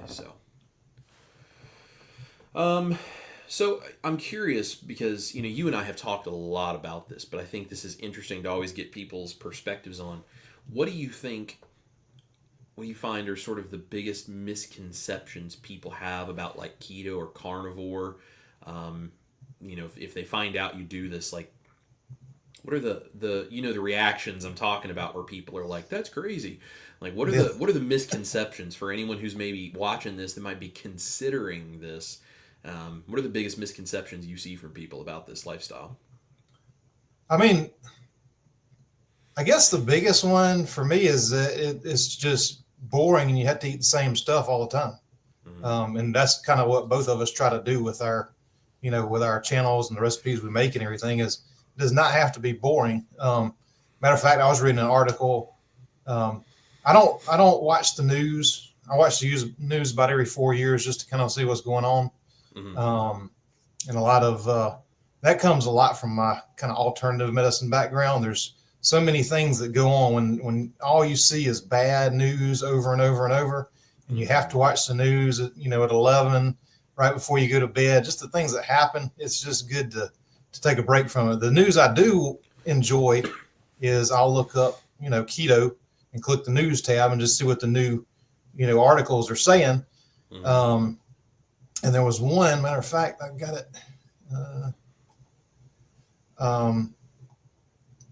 This was one that just popped up. Why most people struggle to stick with the keto diet long term. And basically the article was saying that that extreme restrictions make it difficult to follow. And this was a pretty big. It was a metabolic. It's a big newspaper, and they were just saying that because there's only so many things you can eat, that people have a hard time sticking to it after 6 months, and it's just not true anymore. I mean, that's what they want you to think. So, well, I might as well just stick with what I've been eating and not even worry about it. Right. It's not true. It's not true at all. So it does not have to be boring. You can eat different things every single night if you want. Even, like I said, even the quick and easy stuff, you can adapt it. Like the keto foldovers, you could do one night, you could do taco seasoning. One night you could do like a Italian version with a little bit of marinara sauce and mozzarella cheese. You can change it up to anything that you want. And I would say another thing that, a lot of people talk about that's totally avoidable is the keto flu, and you're going to feel so bad for so long. And this time, I guess I had researched enough about it this time around. I didn't know about the electrolytes and things before I started back this time, but I had researched it enough to know that I'm going to be losing electrolytes and what actually happens in your body this time. Because before we just kind of jumped into it and we're eating like that. And I might've felt bad back then. I'm not even sure. But you don't necessarily have to go through all that if you have enough electrolytes. Some people are going to anyway, just because you have so much junk in your body's going to detoxify itself. Right. Which I think is a lot of what the keto flu is. If anybody's ever done any sort of a really restrictive, like a juice fast or anything like that, you just feel like crap. Yep. That's your body getting rid of all the junk and, and things like that anyway. But I think that's totally avoidable. I think that's, to me, I believe it's avoidable with enough electrolytes and things like that. I'm trying to think of any more misconceptions. I would say a lot of the misconceptions are that certain foods are or aren't keto. Because like a lot of times, so I did a recipe for it was like kind of a mousse type thing. Well, I used like a tablespoon or two of pineapple juice or something. Pineapple juice is high in sugar, right? But the amount that you're eating, even if you're counting carbs, if you keep the carbs under, ketosis, and keto is just it's really a medical term to keep your body in ketosis, to keep you, and the amount varies from person to person. Some people say, well, it's not keto if you're eating over 20 grams of carbs a day. Well, that's not necessarily true. That's why like the Keto Mojo and things like that are good, so that you can kind of test your own body and see, well, maybe I can do 40 a day, or maybe I have to have 10. So that's another misconception, is there's a certain amount, or that certain things are or aren't keto. Now, I mean, technically, even seed oils would be keto. They're not good, but they also don't have carbs, but they do cause inflammation. But there's been a lot of information going around that's not exactly true. And a lot of it's just not things that I would recommend you do anyway. But there is a lot of misinformation out there about things like that. And you see the comments on your channel, I'm sure. I see them on mine. I use a lot dirtier ingredients, I'd say, than you do. Yeah. So I see a lot more of it. There's just so much misinformation out there, and that's why I try to, hopefully next year I'm going to be putting out some more informational type stuff too, with studies to back it up, because there's a lot of studies out there now. And I just saw a really cool one the other day that I'm going to be doing a video about. And a lot of these studies are done on, mice and other things like that. So it's not necessarily, human studies, but it's definitely something that gives us something to look into and test to see if it works. Yeah, absolutely. No, I totally agree with you. And I think what you're saying about these misconceptions, I would say I have found something very similar. And specifically, the that's not keto or the that's not carnivore concept. Keto, by definition, as you said, is just eating so that your body is in ketosis and you're burning ketones instead of glucose. I mean, it's like you said, that's a medical term. And I think this is where the complexity of how our bodies work and what each of us does that works best for ourselves, this is where it comes in and gets maybe confusing for a lot of people, because you can be eating a keto diet, you can be in ketosis, and you can still feel terrible because you can be eating things like you said, seed oils, or maybe certain things that maybe you are really sensitive to oxalates personally, right? And maybe that causes trouble. Yep. Or, maybe there's additives and ingredients you didn't realize that you're super sensitive to and your body doesn't like. So you can feel terrible and still be in ketosis. You can not be in ketosis, but you can feel amazing and still lose weight. Like there's all of this complexity, and it's, with the keto stuff that you do, since you use some of those dirtier ingredients, I definitely see the kinds of things you would get from that comment wise. For me, I get the that's not carnivore comment as well.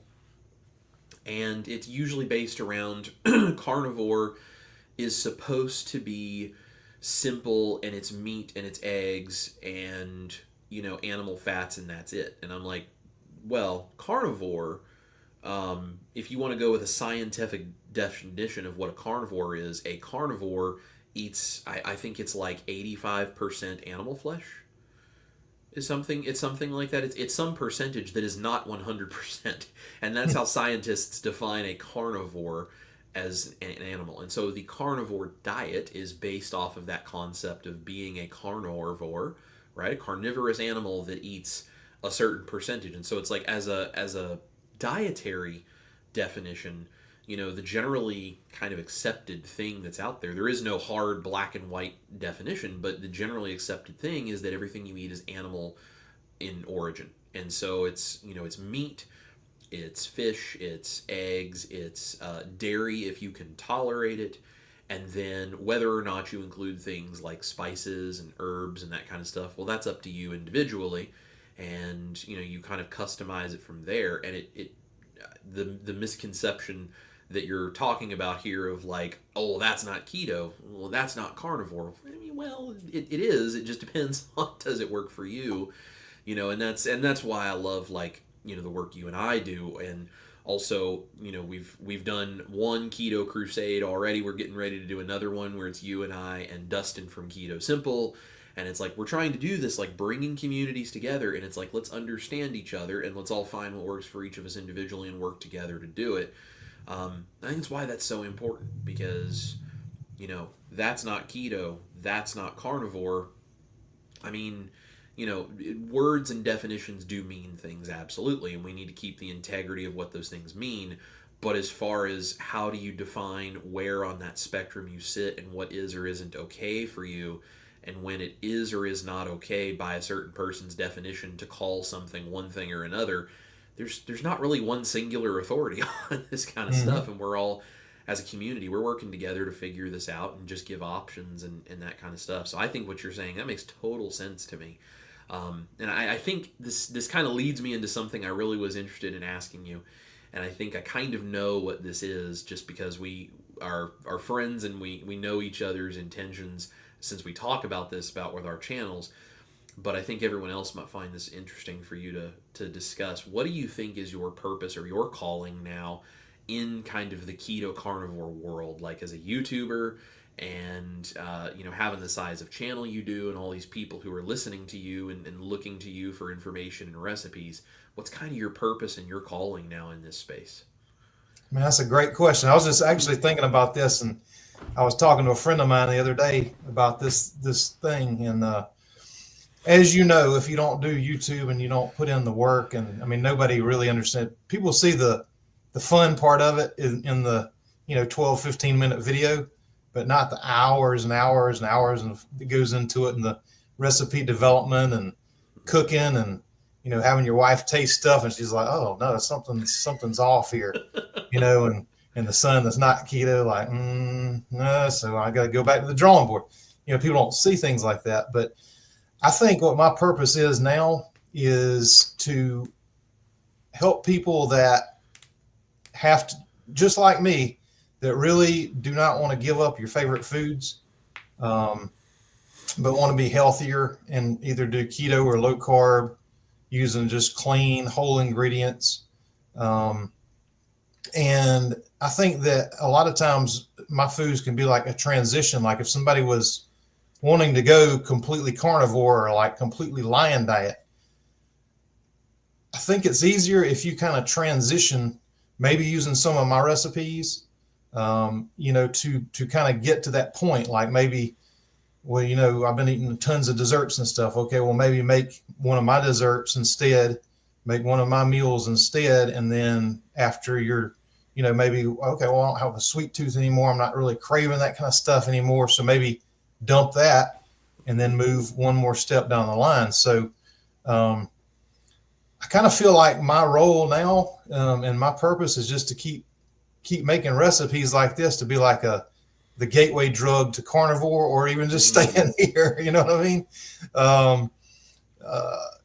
I've stayed. I've been healthy doing this for a while. If I had more serious conditions, I might need to go more meat heavy. I might need to go completely carnivore or whatever to clear up some things, but not ever move past. I eat very few packaged ingredients, but sometimes when if I'm in a hurry, or like we do the keto tortillas,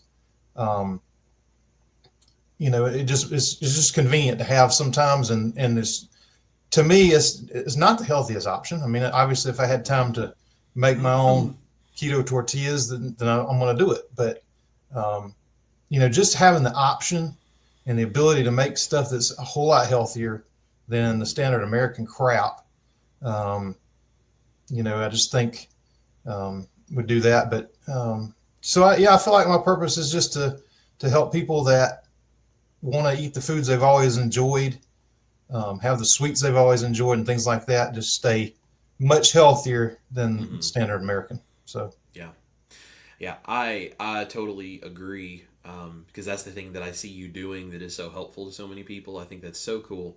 And truthfully, you're kind of in the keto side of the spectrum, the same thing that I am on the carnivore side of the spectrum, of like, we're the gateway. We're the person that it's like, okay, so if someone is standard American diet and they're like, man, I want to try to cut my carbs because I feel like this whole keto thing might work, but I ain't giving up my pie. I'm not giving up my, whatever.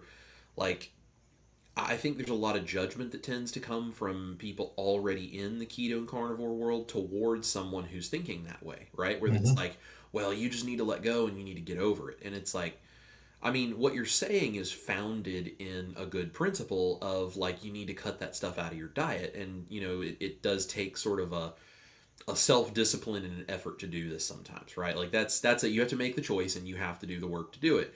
And I totally agree with that. But I also think, we're not dealing with robots. We're not dealing with lab rats that have no access to anything but what we give them. We're dealing with human beings and the psychology of a human being who is trying to figure out how to break an old habit. And, my mother-in-law works in like addiction recovery in centers with like first responders who have ended up with, alcohol or drug addiction as a result of essentially like trauma that they've been through as first responders. And I mean, when you know someone who works in addiction recovery, you start to understand this whole thing of food and all the junk and the sugar that they put in the food, it works the exact same way. And one of the things that you really have to do with someone who's doing this is you have to be able to give them hope of things on the other side rather than beat them up for not doing it right.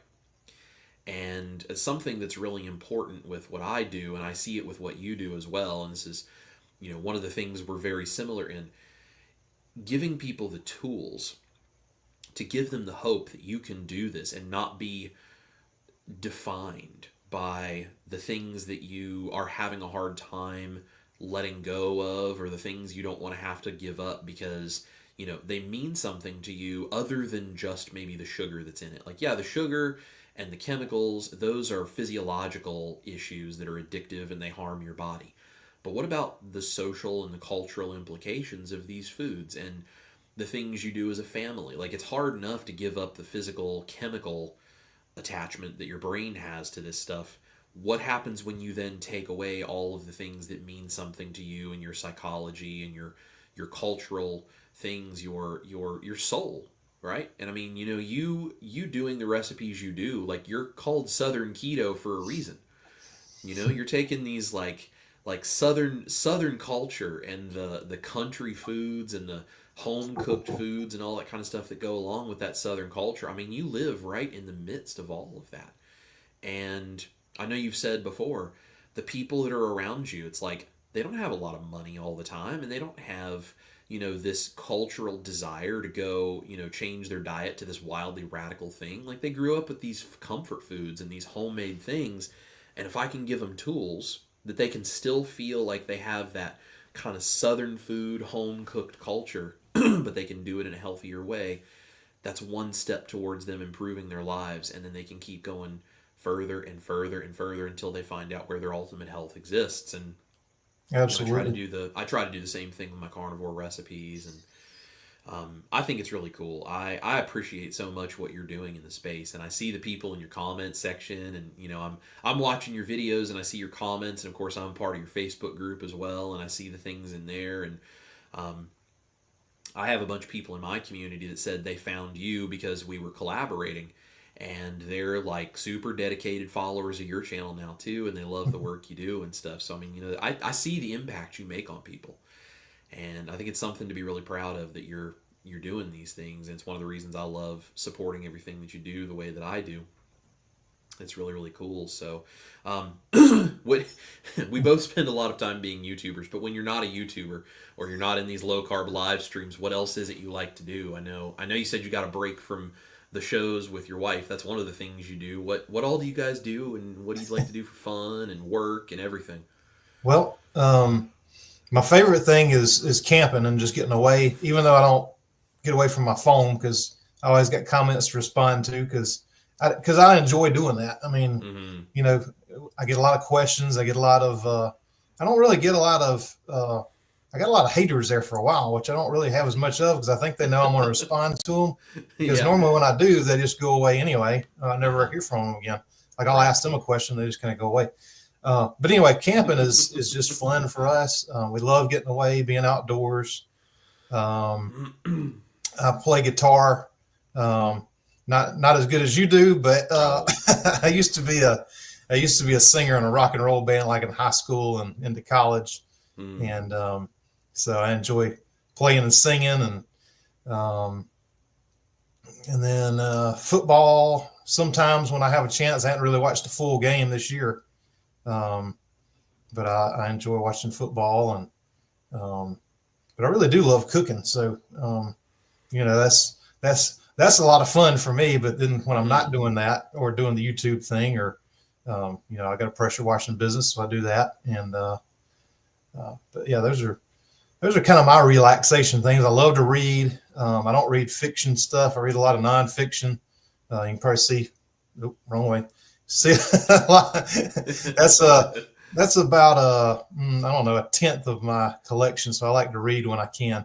And from all different, because like I said, I got an herbalism background. So and I think that's one thing that we don't pull enough from is the other communities, even though, I was a member of the American Herbalist Guild for a long time. This has been probably over 10 years ago when I kind of stopped doing as much of that, but and a lot of that community was vegan, so I did the vegan thing for a little while till I couldn't stand it anymore. There's nothing wrong with it. People can do, I don't think that's ideal. I definitely didn't feel my best when I was doing it. My triglycerides were sky high. I mean, it was just didn't work for me at all. But a lot of things within that community we can really pull from, learn from. Dr. Weil and Deepak Chopra. They got a lot of good mind-body connection things, and things we don't really talk about a lot in keto. Yeah. And the healing herbs, and herbs like milk thistle that could, help support a keto diet and help support your liver and things. And so I'm going to be talking, a little bit about that in the coming year or two. I really want to kind of bring out some of those things that may be helpful for people. But anyway, that's kind of some of the stuff I read. And of course, I read all the keto stuff. I just ordered The Big Fat Lie. That should be coming soon. I'm interested to read that because I never read that one.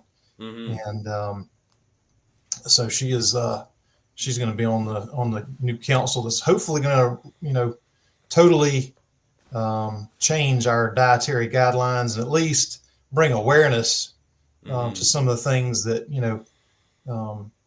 the crap that we've been eating, that food pyramid that's funded by, big government and big food needs to change for the health of all of us.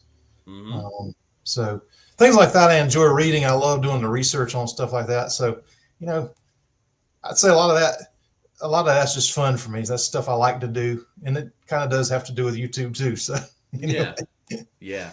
No, that's great, man. I think that's super cool. Remind everybody too. I know your wife has a business you guys are running. What the name of that is if they're interested in those products too.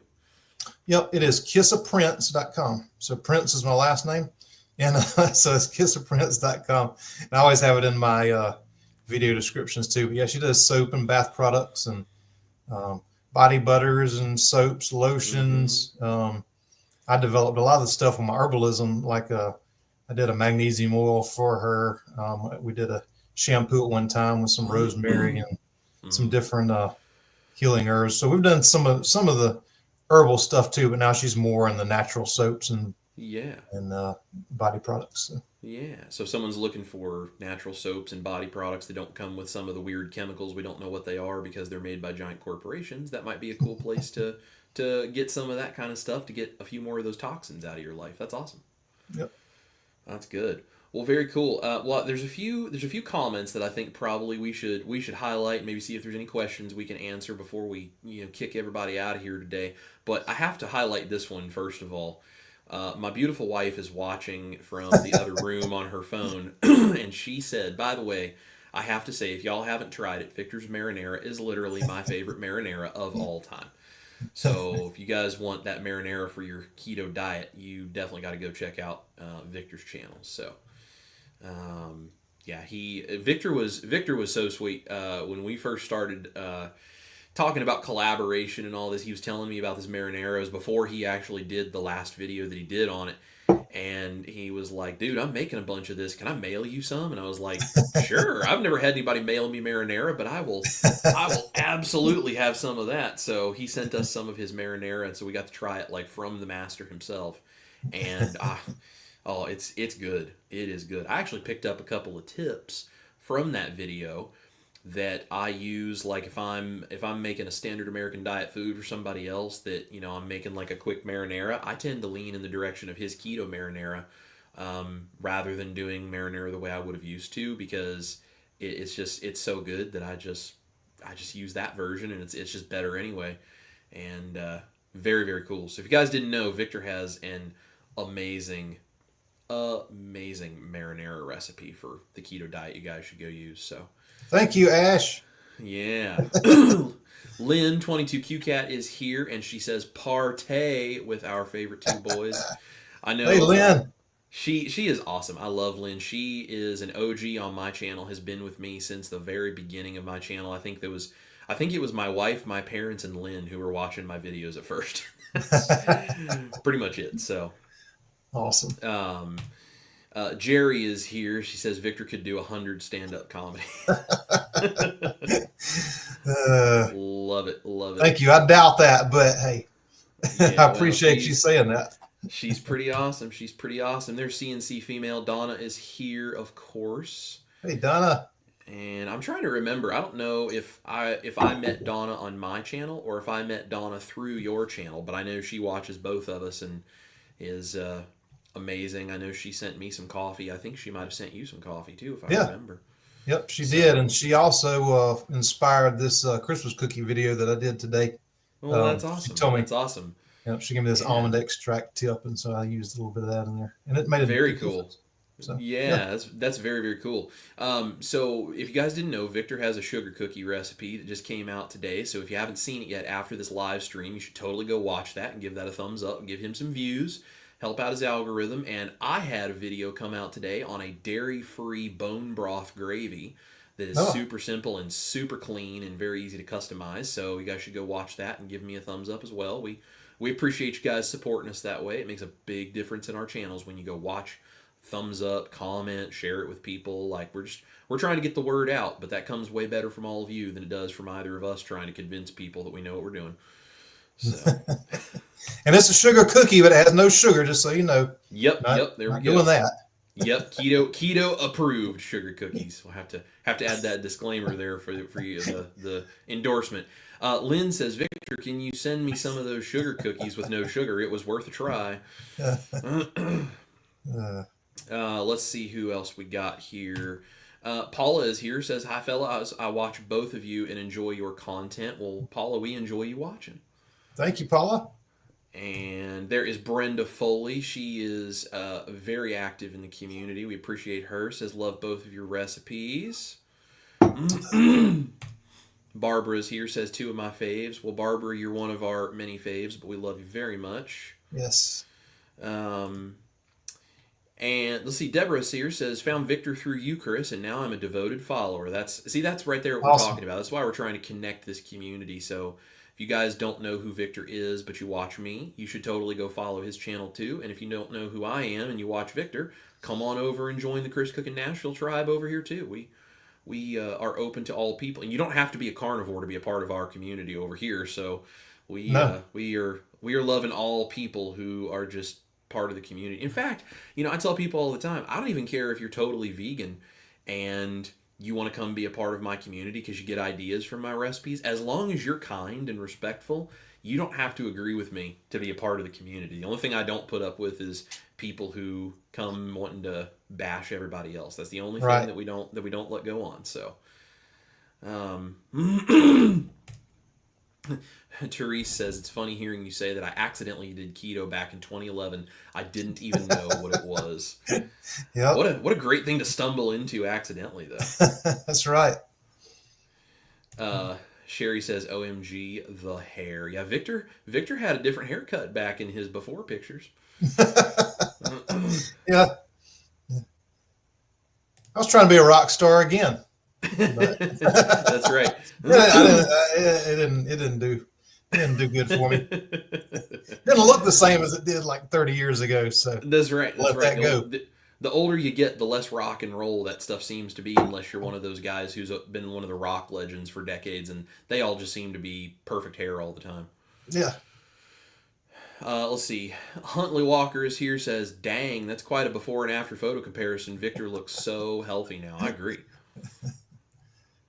Totally. I think it's just losing the hair. I think that was the biggest change. Cindy Demanch has been watching. She's one of my moderators, and she's very active in the community, and she has a really cool channel too, if you guys didn't know. So we appreciate you watching, Cindy. She's watching on 2x speed, trying to catch up. So you and I were probably talking real fast. Yeah. Thank you, Cindy. Amy says, Victor, I started your keto bread, stopped to watch you both, then I'm going to make your snack mix. I'm looking forward to it. Chex Mix is one of my favorites. Yeah, you did a Chex Mix video, didn't you? Yeah, and I got to make more because my son tore that stuff up. I mean, awesome. I had a huge thing of it one night. The next day it was about half, and then the night after it was gone. So yeah. Yep, that kind of stuff goes quick, doesn't it? It does. I want to hide some for myself this time. That's right. Steph is here, says, hi all. Chris is right. You have to find what works for you. Absolutely. And if it works for you and you're healthy, don't let anybody tell you different. If someone's promoting like, hey, have you thought about trying such and such? It might make it even better. You want to give it a try? I think that's awesome. Yep. We're always working to try to improve, but but if you're feeling really great and then someone says, no, you're doing everything totally wrong, you got to totally change everything, do your own research and make your own decisions. But if you're feeling good, don't let somebody get in your head that way. You figure out what makes you feel good and keeps your health good, and you do your thing. So absolutely. There's our brother Dustin from Keto Simple saying, what's hey, up, fellers. Dustin? We love Dustin. He's a hoot, man. He is. Brenda says, my hubby will ask, are you sure we can have this? You must be talking about my recipes. Love it. Jerry says, yes, that's why I love Victor's Keto channel, to make real food for the relatives that tastes good, and they are 100% clueless eating his healthy recipes and rave over every bite. And that's exactly why he does what he does. Yep, absolutely. This is a good attitude here. Tanya says, hubby and I do our thing and don't care what others say or think. It is a great attitude. Absolutely. And Therese says, what is Victor's channel? Therese, it is linked for you in the description down below, but his channel is called Southern Keto. And I know he would very much appreciate you going over and giving him a subscribe and watching his videos. Thumbs up, comment on him, let him know you're there. Yeah. Jerry says, Chris's recipes keep me doing what I love in so far as culinary talents and keeps me carnivore while enjoying the occasional carnivore faux taters. Love it. Carnivore Odyssey is here, and they made my carnivore pancakes today and said they are great. I'm so glad you enjoy that recipe. Those are very fun. And there's Dustin being a great rockstar moderator. He dropped in your channel for everybody, so you guys make sure to click that link and go over and find that and give him a follow. Reese's Cluttered Kitchen has a good question. Is it possible to make keto sweets without almond flour? My son is allergic to nuts and would love him to start eating more low carb, and he's a carb addict. I want to fool him into eating better. I know I have a few things where I use egg white powder because I was doing the carnivore version, which even if you're doing a keto sweet, if you figure out the right ratios and you can use something like egg powder, or egg white powder. That's one way of doing it. I know coconut flour is another option.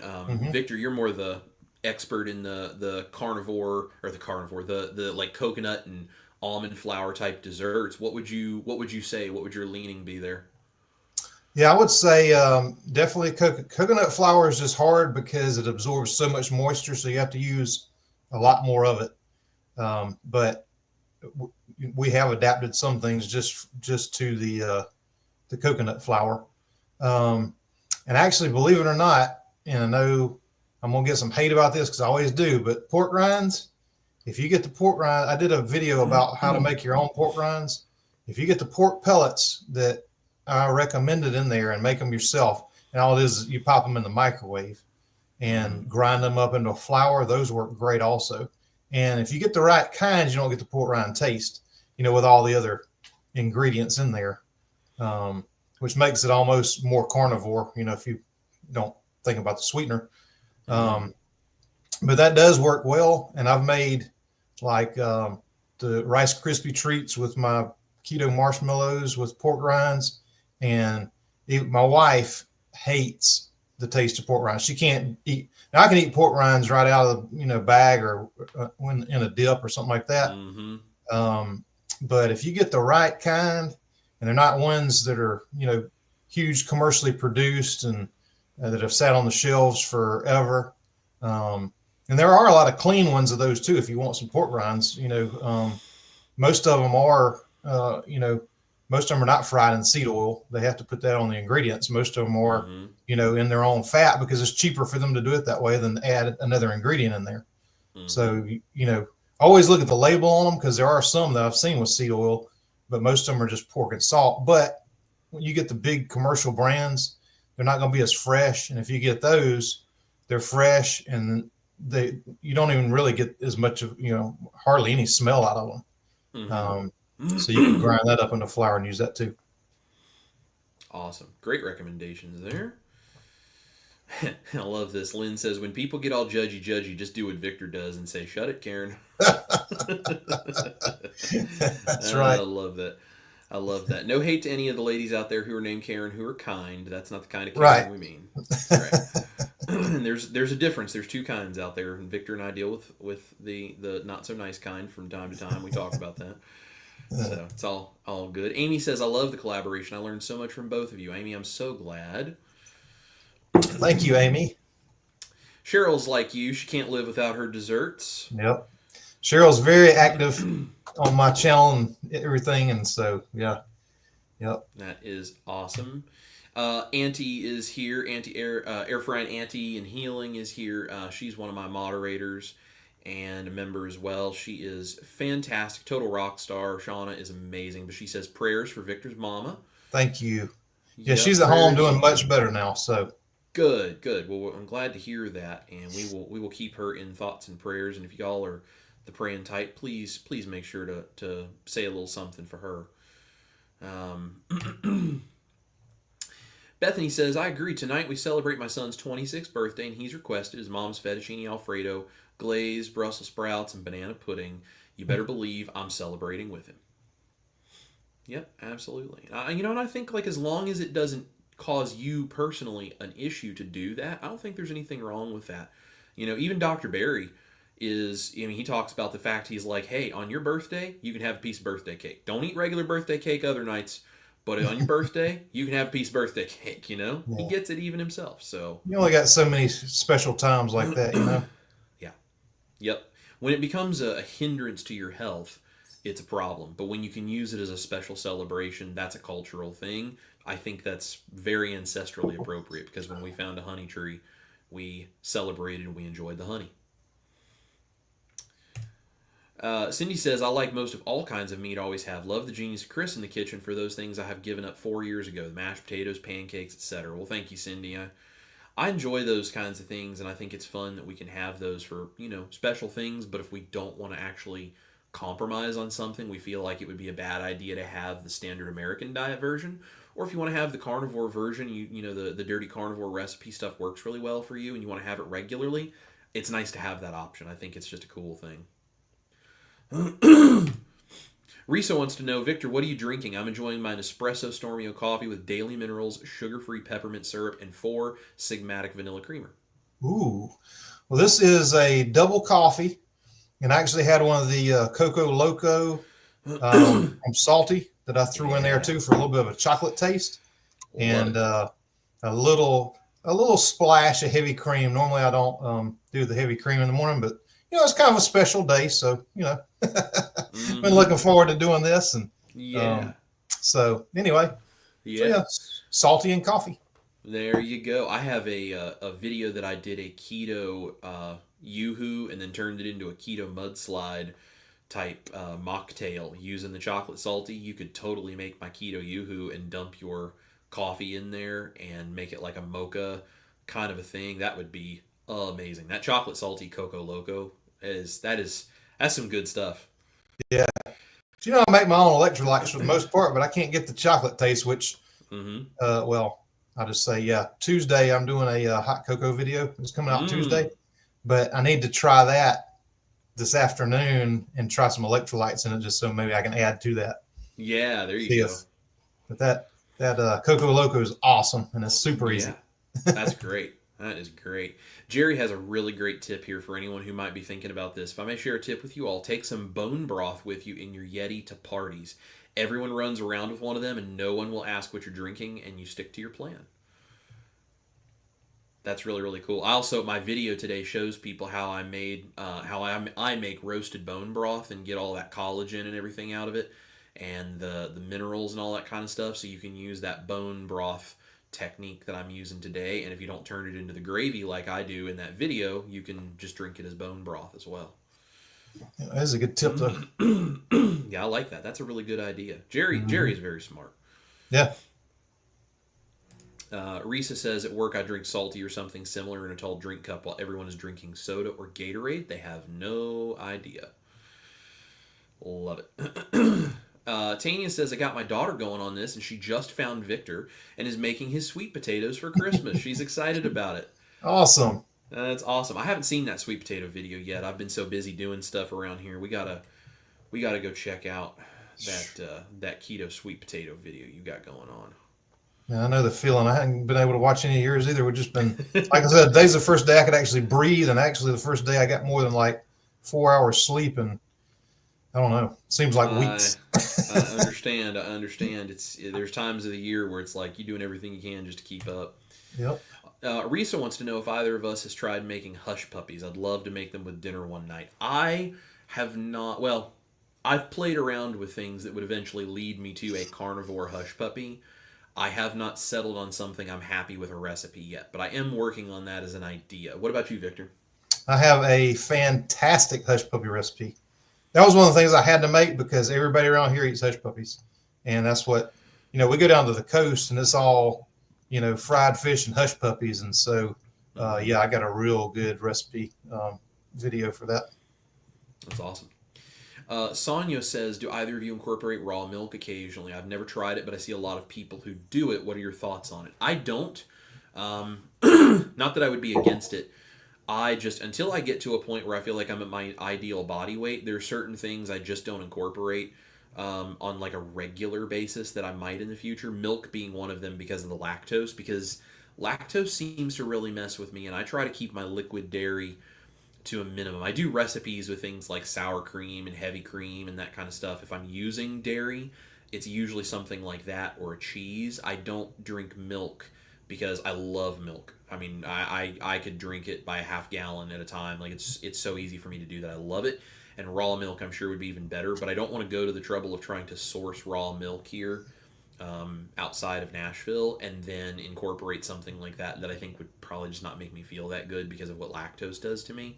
Because I can even tell if I have too much heavy cream, if I have too much sour cream, if I have too much cheese, I can tell it just causes some issues for how I feel. So I am, until I get to my ideal body weight, I have not tried the raw milk playing around with it, but I'm not necessarily against it. If it makes you feel good and you feel like you're good with it, you can totally do that. What do you think, Victor? Yeah. I used to only drink raw milk.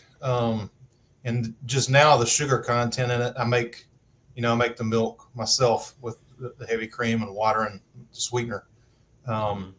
Just because of the high sugar content. But yeah, we had 30 something dairies in my county when I was a kid, and now we're down to one, and that one is the one that they do raw milk. So I'm definitely not against it. I think that's a whole lot better for you than the regular pasteurized, homogenized whole milk. I just don't anymore just because I make my own with the cream and stuff. Yeah. Now, if you can find a place that does raw milk where you could buy pure cream, like heavy cream from them, that would be like raw heavy cream taken off the top of the milk, and you could use that and then make texture, because really the thing that you do when you make your own milk out of the heavy cream is you're just getting the texture and the fat content down in the same range as milk, but without all the extra lactose that comes with the milk, the whey. So you get some of that in there. That might be a really cool way to do it. I've never had raw cream, but I bet it's good. Yeah, I asked them about that one time. They don't they could probably save me some, but they don't produce it. Yeah, they don't intentionally do it because it's probably a product a lot of people are looking for. Yep. Cindy says, Victor, my husband is type 1 diabetic. I totally get it about the diabetic diet in the hospital. My husband has to have an outpatient procedure. I bring something to eat as he's coming out of meds. I couldn't believe that they were doing that. I mean, that's their diabetic diet. It's ridiculous. Yeah, that's wild. Jerry also says that she did a video. She has a channel that she does really cool stuff. And she says, this week I did a video of what they serve in the Mayo Clinic cafeteria, and it ain't right. Oh, wow. I have to check that out. Yeah, I'll go check that out too. I haven't seen that one pop up yet. But fasting in the middle of a forest for 40 days, Jerry is awesome, and she does shorts and all kinds of videos over there. So if guys go find her, that would be awesome. And she also says, Chris, use Cindy's code to save money on a new Keto Mojo. Yeah, Cindy is she's an affiliate with Keto Mojo, and she can get you guys a discount. It also supports her channel. So if you're in the market for a Keto Mojo, as it were, go over to Cindy's channel and use her code. I'm sure she would appreciate that very much. Yep, there's Victor with his. Yep. Mine's sitting here. There you go. Sherry is here, says that's harm for you in government. They need sick people to make money. It's so sad. Pills, pills, pills. They just do more harm. I agree. Absolutely. I agree. Sherry Nevada Pups here says, I'm doing my best to stay out of the hospital. 68, no meds. Blood cholesterol, blood pressure is good, and psoriasis is not coming back since off of the biologic meds that gave me a liver issue. That's amazing. Awesome. Jerry says, can I link my carnivore velveting video? Yeah, I've got that. I don't know if any of my moderators are watching, but if they could drop that in if they haven't already as I'm going through the comments, that would be amazing. And it's so I did a Chinese food video where I showed people how to velvet chicken, and it's really really cool when you see you can do it without all the starches and the sugars and everything. It's really really cool. Holly Springers here says, Victor, I had a similar hospital experience here in the Charleston hospital. I had my family bring me food. The hospital wouldn't even take my blood sugars as a newly diagnosed diabetic. That is terrible. These hospitals are, I mean, they want to keep you in there as long as possible, obviously. Mm-hmm. It's really wild. And this is why we do what we do, guys. Like, I mean, we don't give any medical advice. We are not doctors. We're just trying to give you information that is anecdotal from our experience and our research, so you can go do your own research, inform yourself, and then when you have to go to the hospital or you have to work with a doctor or you're doing this stuff, you are informed so you can have a conversation with your doctor and make a more informed medical decision for yourself, because you can't just listen to what someone says and just assume that's going to be great and go for it. It's why we don't give medical advice, because it may not be something good for you, so we don't know your particular situation, and neither of us is qualified to give you medical advice anyway. Right.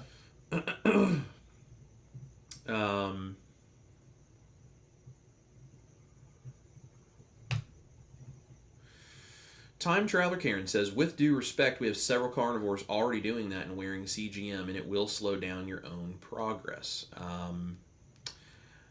So I haven't seen any carnivores doing this, and I also haven't seen anybody doing a multi-part series where they're showing you what goes on with a CGM, plus then showing you how the original standard American diet version is cooked, and then also showing you a keto or carnivore alternative to that. I'm pretty sure if there was someone in the space doing that, I probably would have been told about it. Also, slowing down my own progress, I don't think you probably know enough about my body to know what that would do to me, and honestly, neither do I. So, with all due respect, I don't really think you're qualified to give medical advice either, but thank you for your comment.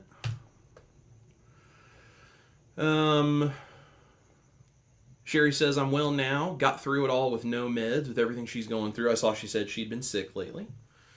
So that's great. That's one of the benefits of doing this proper human diet thing, whether you're keto, carnivore, whatever. Your metabolism kicking in, your ability to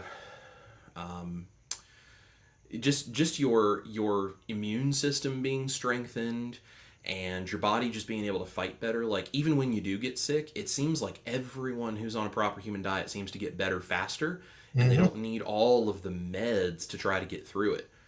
And, you know, that's the other thing. When you're taking all the meds, like, it's more toxins, and it may treat the symptoms, but does it really treat some core issue? Usually not. Yeah. Lynn says, as someone who worked in a hospital pharmacy, I would say no, they don't count the carbs as sugar. Can't tell you how many people I had to make insulin drips and IVs for them. Crazy. I don't get it. I agree. I totally agree. And they tried to give her insulin, and she's not diabetic. Mm-hmm. That was the first order, is you need an insulin shot. I'm like, no. Don't get an insulin shot. You're not diabetic. It's wild. Yeah. And that goes back to that goldfish bowl analogy. Don't put toxins in the bowl and then give the fish a shot to make it stand up against the toxins. Just don't put the toxin in the bowl in the first place, and everybody's happy. It's really amazing. Dinette wants to know, what are your thoughts of Miracle Noodles and rice? I've never had them, so I can't really give you any thoughts on it. What do you think, Victor? Have you had those before? I haven't tried them, but the ingredients are great.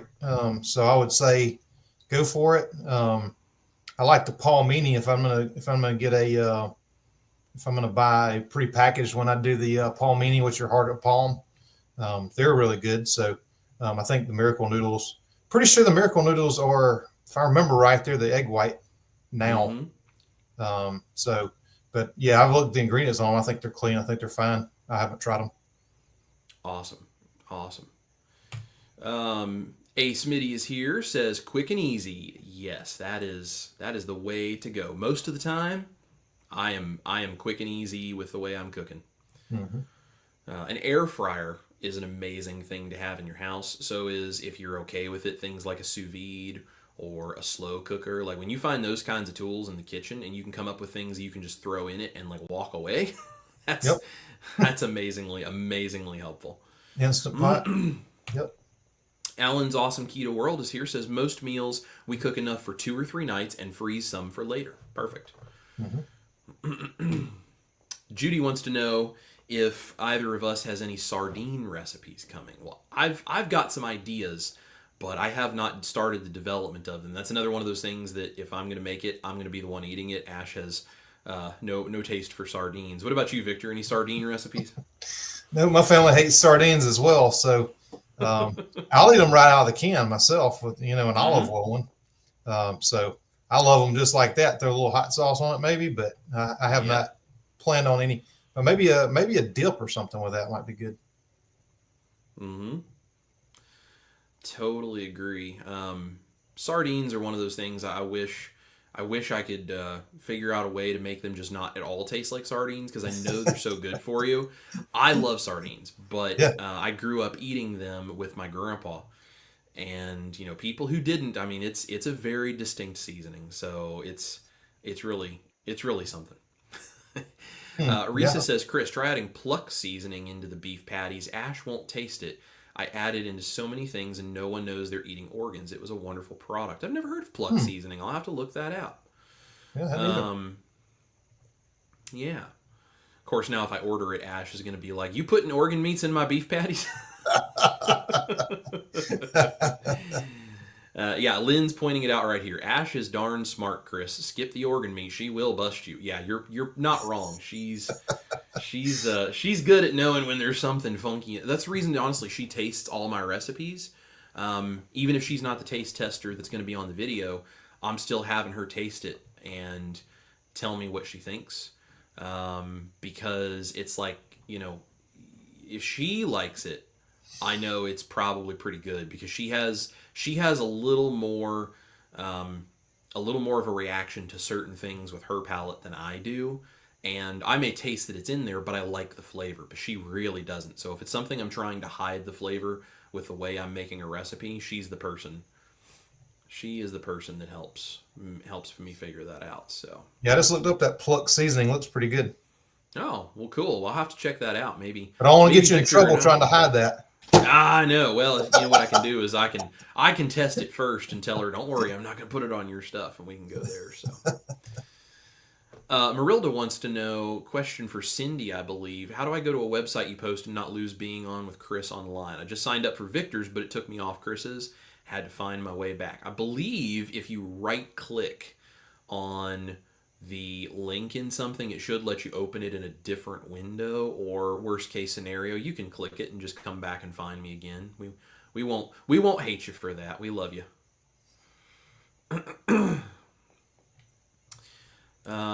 Amy says, Chris, speaking of meal prep, have either of you made a video of prepping ideas? I have not, but I have been experimenting with some stuff, and I will, in the new year, it is my goal to go beyond just doing a recipe video every Saturday. Like, I have different subject matters. That's one of the things we were talking about with that whole thing of, if I do like a cheat meal, show you something we think that's healthy, what it does to my blood sugar, and then go into the explanations of, okay, why? Like, culinarily speaking, why would this do this to you? And how can you then have a recipe that's a different version of this that would not do the same to you? That's kind of one of those things where I'm trying to kind of go a little bit further and show you the ins and outs of that kind of stuff.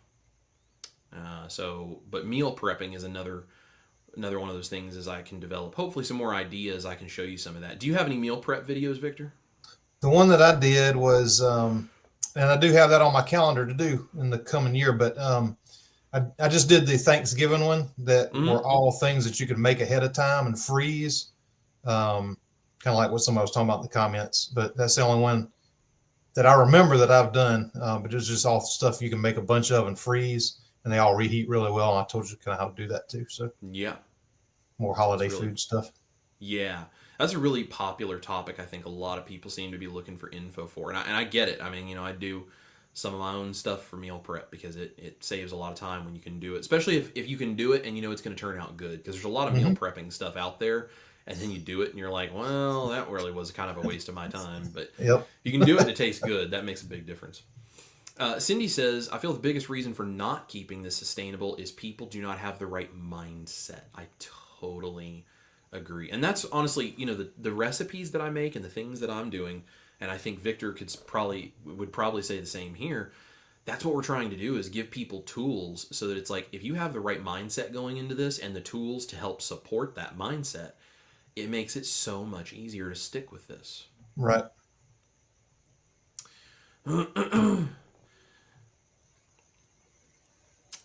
Really appreciate your suggestions. Thanks so much for giving suggestions on keeping things realistic about doing both keto and carnivore and keeping it doable on a day-to-day basis. Yeah, that is why we are here. We want to try to help you guys. Lynn says, so many people think they just cannot live without this or that, like you'll fall over without whatever that food item is. So silly. We are alive and well. Yeah. And that's the thing, helping people understand, like, you're going to be okay. Here's a tool to help get you there, and just convincing them to come over and give it a shot. Like, that's the hard part. It's convincing people to just try it for the first time. So, and let's see. Karen would like to know, I'd like to know how to properly store our keto ingredients. Do you have any thoughts on that, Victor? If you mean like the sweeteners and flour and stuff like that, if you watch any of my videos, now it is plastic, so if you don't like plastic, you may not like it, but those OXO storage containers I used in my sweetener video and my keto flour video, I love those because they're airtight.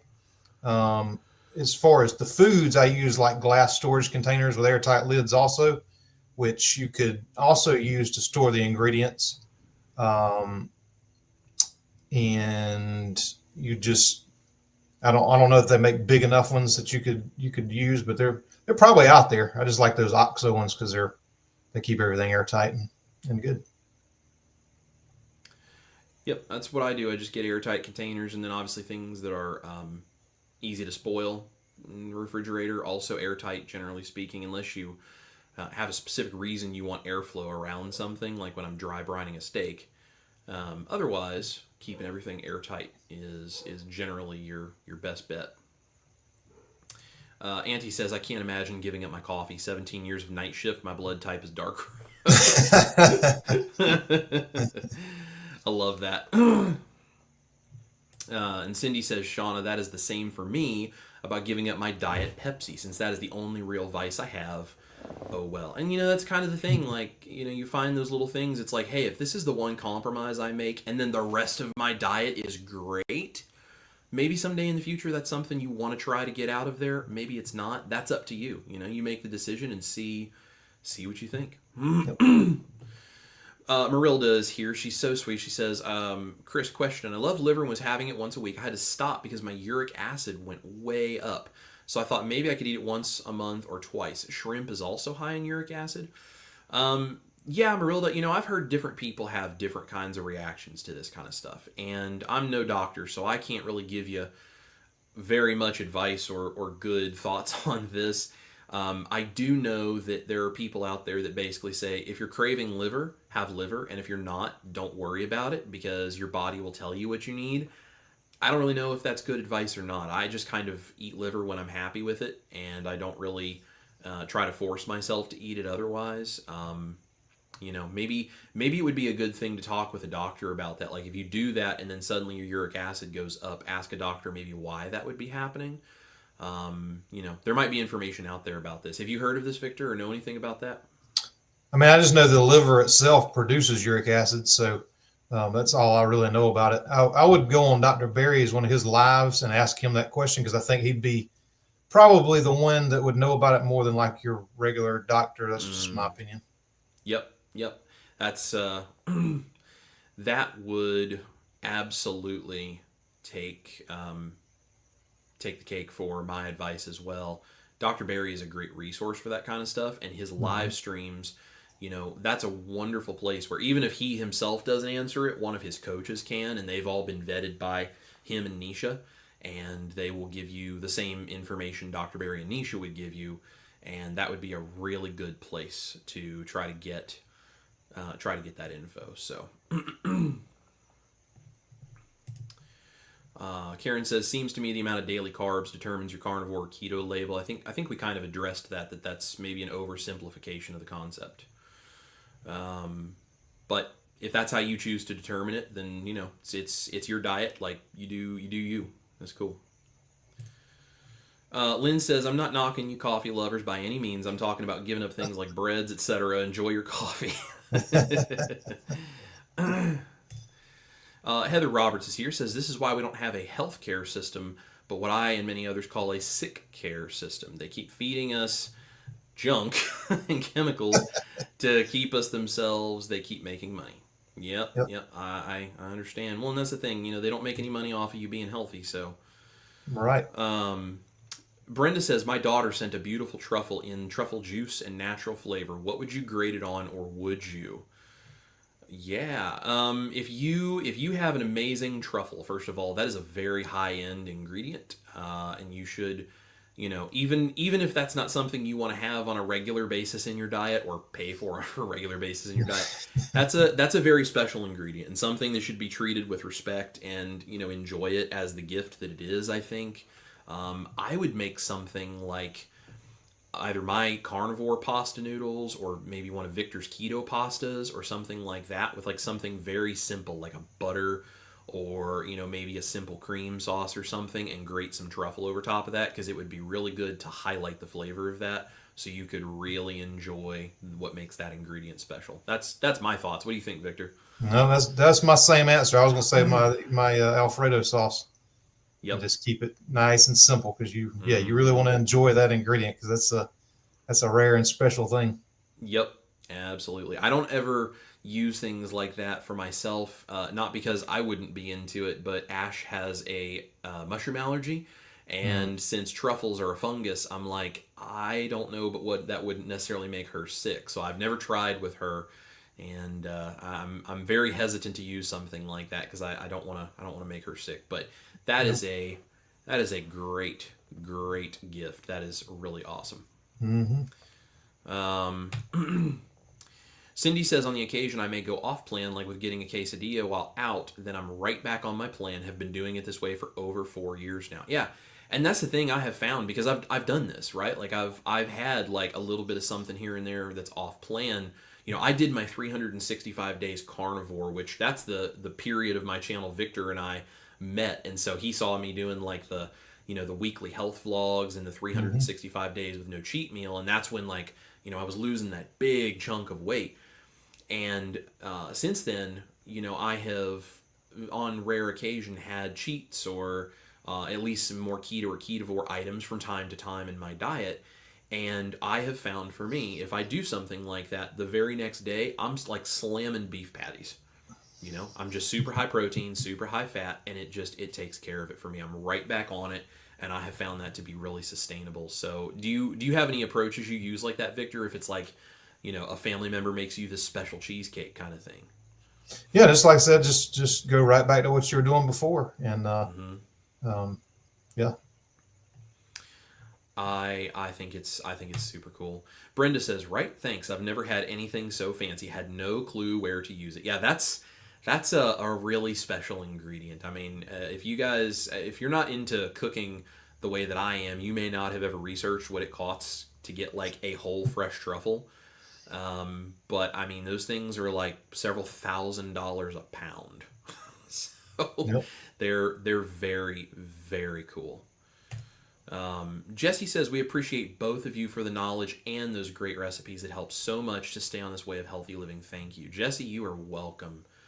It is people like you who say this makes a difference for me that keeps me going and keeps me working on this, because it really matters to me. Absolutely. Josh says, wife and I did vegan for 2 months, but she began having health issues and we stopped. I hear that from a lot of people. They start doing vegan stuff, and maybe at first they feel real good, and then suddenly they start becoming deficient in things that they're not replacing with their diet, and it's like, oh, it was cutting out all of the processed crap that made me feel better, not being vegan itself. And so a lot of people end up changing. Steak and Butter gal Bella is a vegan who then ended up going carnivore, and she talks about that a lot. Let's see if we have any other questions, and that way we don't keep people here for like 5 hours today. Plus, I'm sure Victor has stuff he would like to do with his day off. So, You got to finish Christmas decorations. I'm telling you. I mean, it looks like the Griswold house over here. There you go. Ash says she married just a version of Clark W. Griswold. If you'd see our house and our living room, it's all decorated. And most of that is my idea. So, Sherry wants to know, have you tried Weo flour or products? I've never even heard of it. I'll have to look that up. I have not. I haven't either.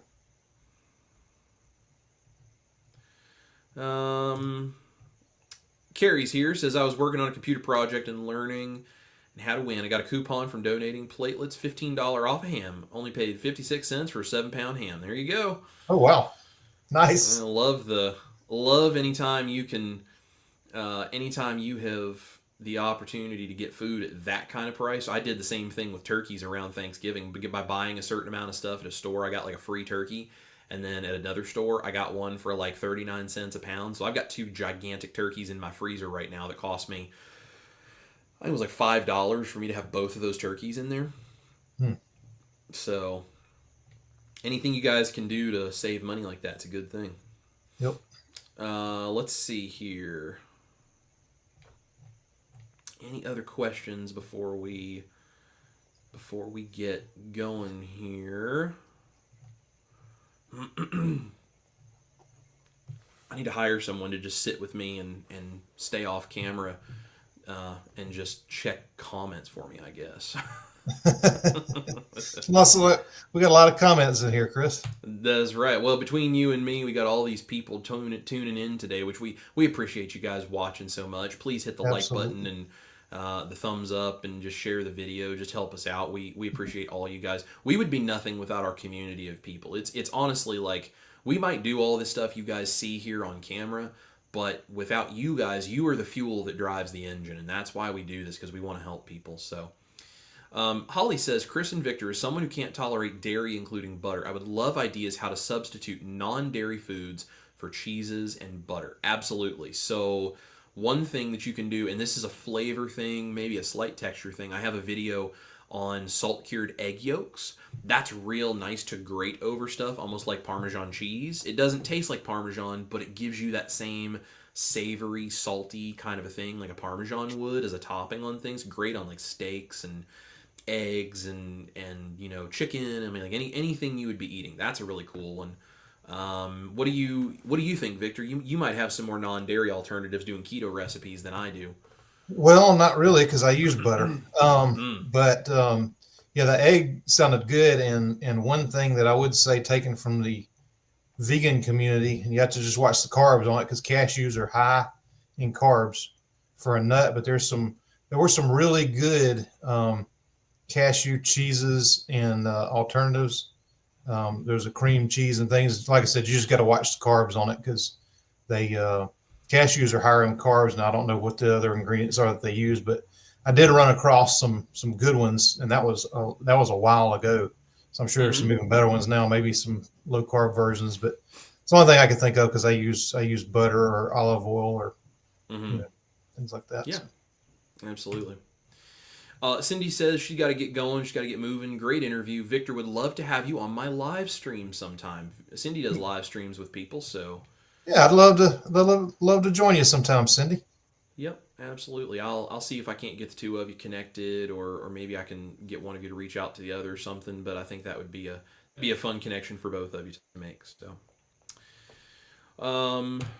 Sherry says, Weo is a keto flour with a carb blocker. My local keto baker makes amazing bread, and I think this is what she uses. Interesting. I have not heard of that. I will look that up and see what the deal is there. I get a little, sometimes I get a little cagey about the carb blocker things, or like the resistant starch stuff, because there's some conflicting evidence out there, conflicting things. Some people say it works great, and other people say it doesn't work at all. So I just don't know, Sherry. I will have to look that up and see what info I can find. I'm sure Victor can look it up and find it as well. And he's got all the experience with like the keto flours and doing that kind of stuff probably more than I do. So maybe he can maybe he can look it up and see what he thinks, and maybe we can chat. So Yeah, I'm gonna check that out. And then also, I don't know if you saw the short that I did about the bamboo fiber. I'm gonna be checking out that too. I did yeah, I the know that's been popular. iodine with that.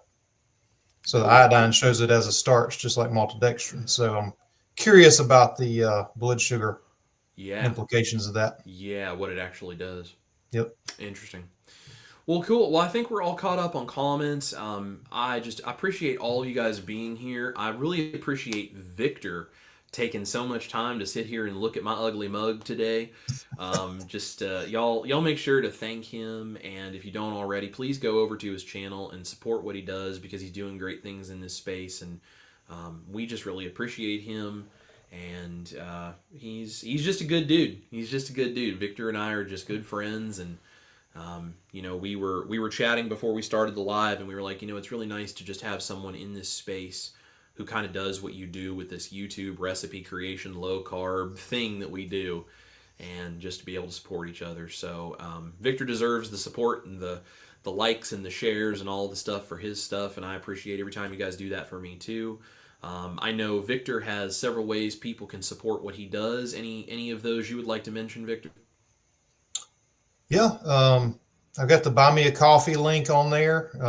Of course, the channel subscription. I'll do a short every once in a while on that. But yeah, any way y'all could support, I would definitely appreciate it, because it's not cheap to do this and buy all the ingredients and experiment to come up with the recipes. So anything y'all can do, I really appreciate it. And Chris, I thank you for asking me to do this, man. I really do appreciate it. And I know you asked me a few months ago. I've been excited about it and really enjoyed it. So, man, I appreciate you asking me to do it. Absolutely. Well, I appreciate you doing this with me, and just all the support you have given me, and the shout outs on your channel I see from time to time that you give me. And those things just mean the world. All of us working together as a community and figuring all of this out, and just being kind and respectful and supportive of each other. That's what makes this all work. That's what makes the world go round, as we all try to learn this. So we thank you guys so much for being here. We love every single one of you guys, and we can't wait to see y'all on the next one. We've got more stuff coming, so keep an eye on my channel and Victor's, and you'll see us doing more work together in the very near future. And it's going to be a good time. We got a new year coming. We're going to do a lot of cool things on both sides. So, guys, thank you all for being here. Thank you for watching. Thank you for sharing and hitting that thumbs up button. We love every single one of you. This is Chris Cooking Nashville. My buddy over here, that side, Victor. We appreciate you guys. Eat your meat. Love your life. We'll see you on live streams, in the kitchen, in Victor's channel, in my channel, all sorts of places for a whole bunch more keto and carnivore recipes. Bye, y'all.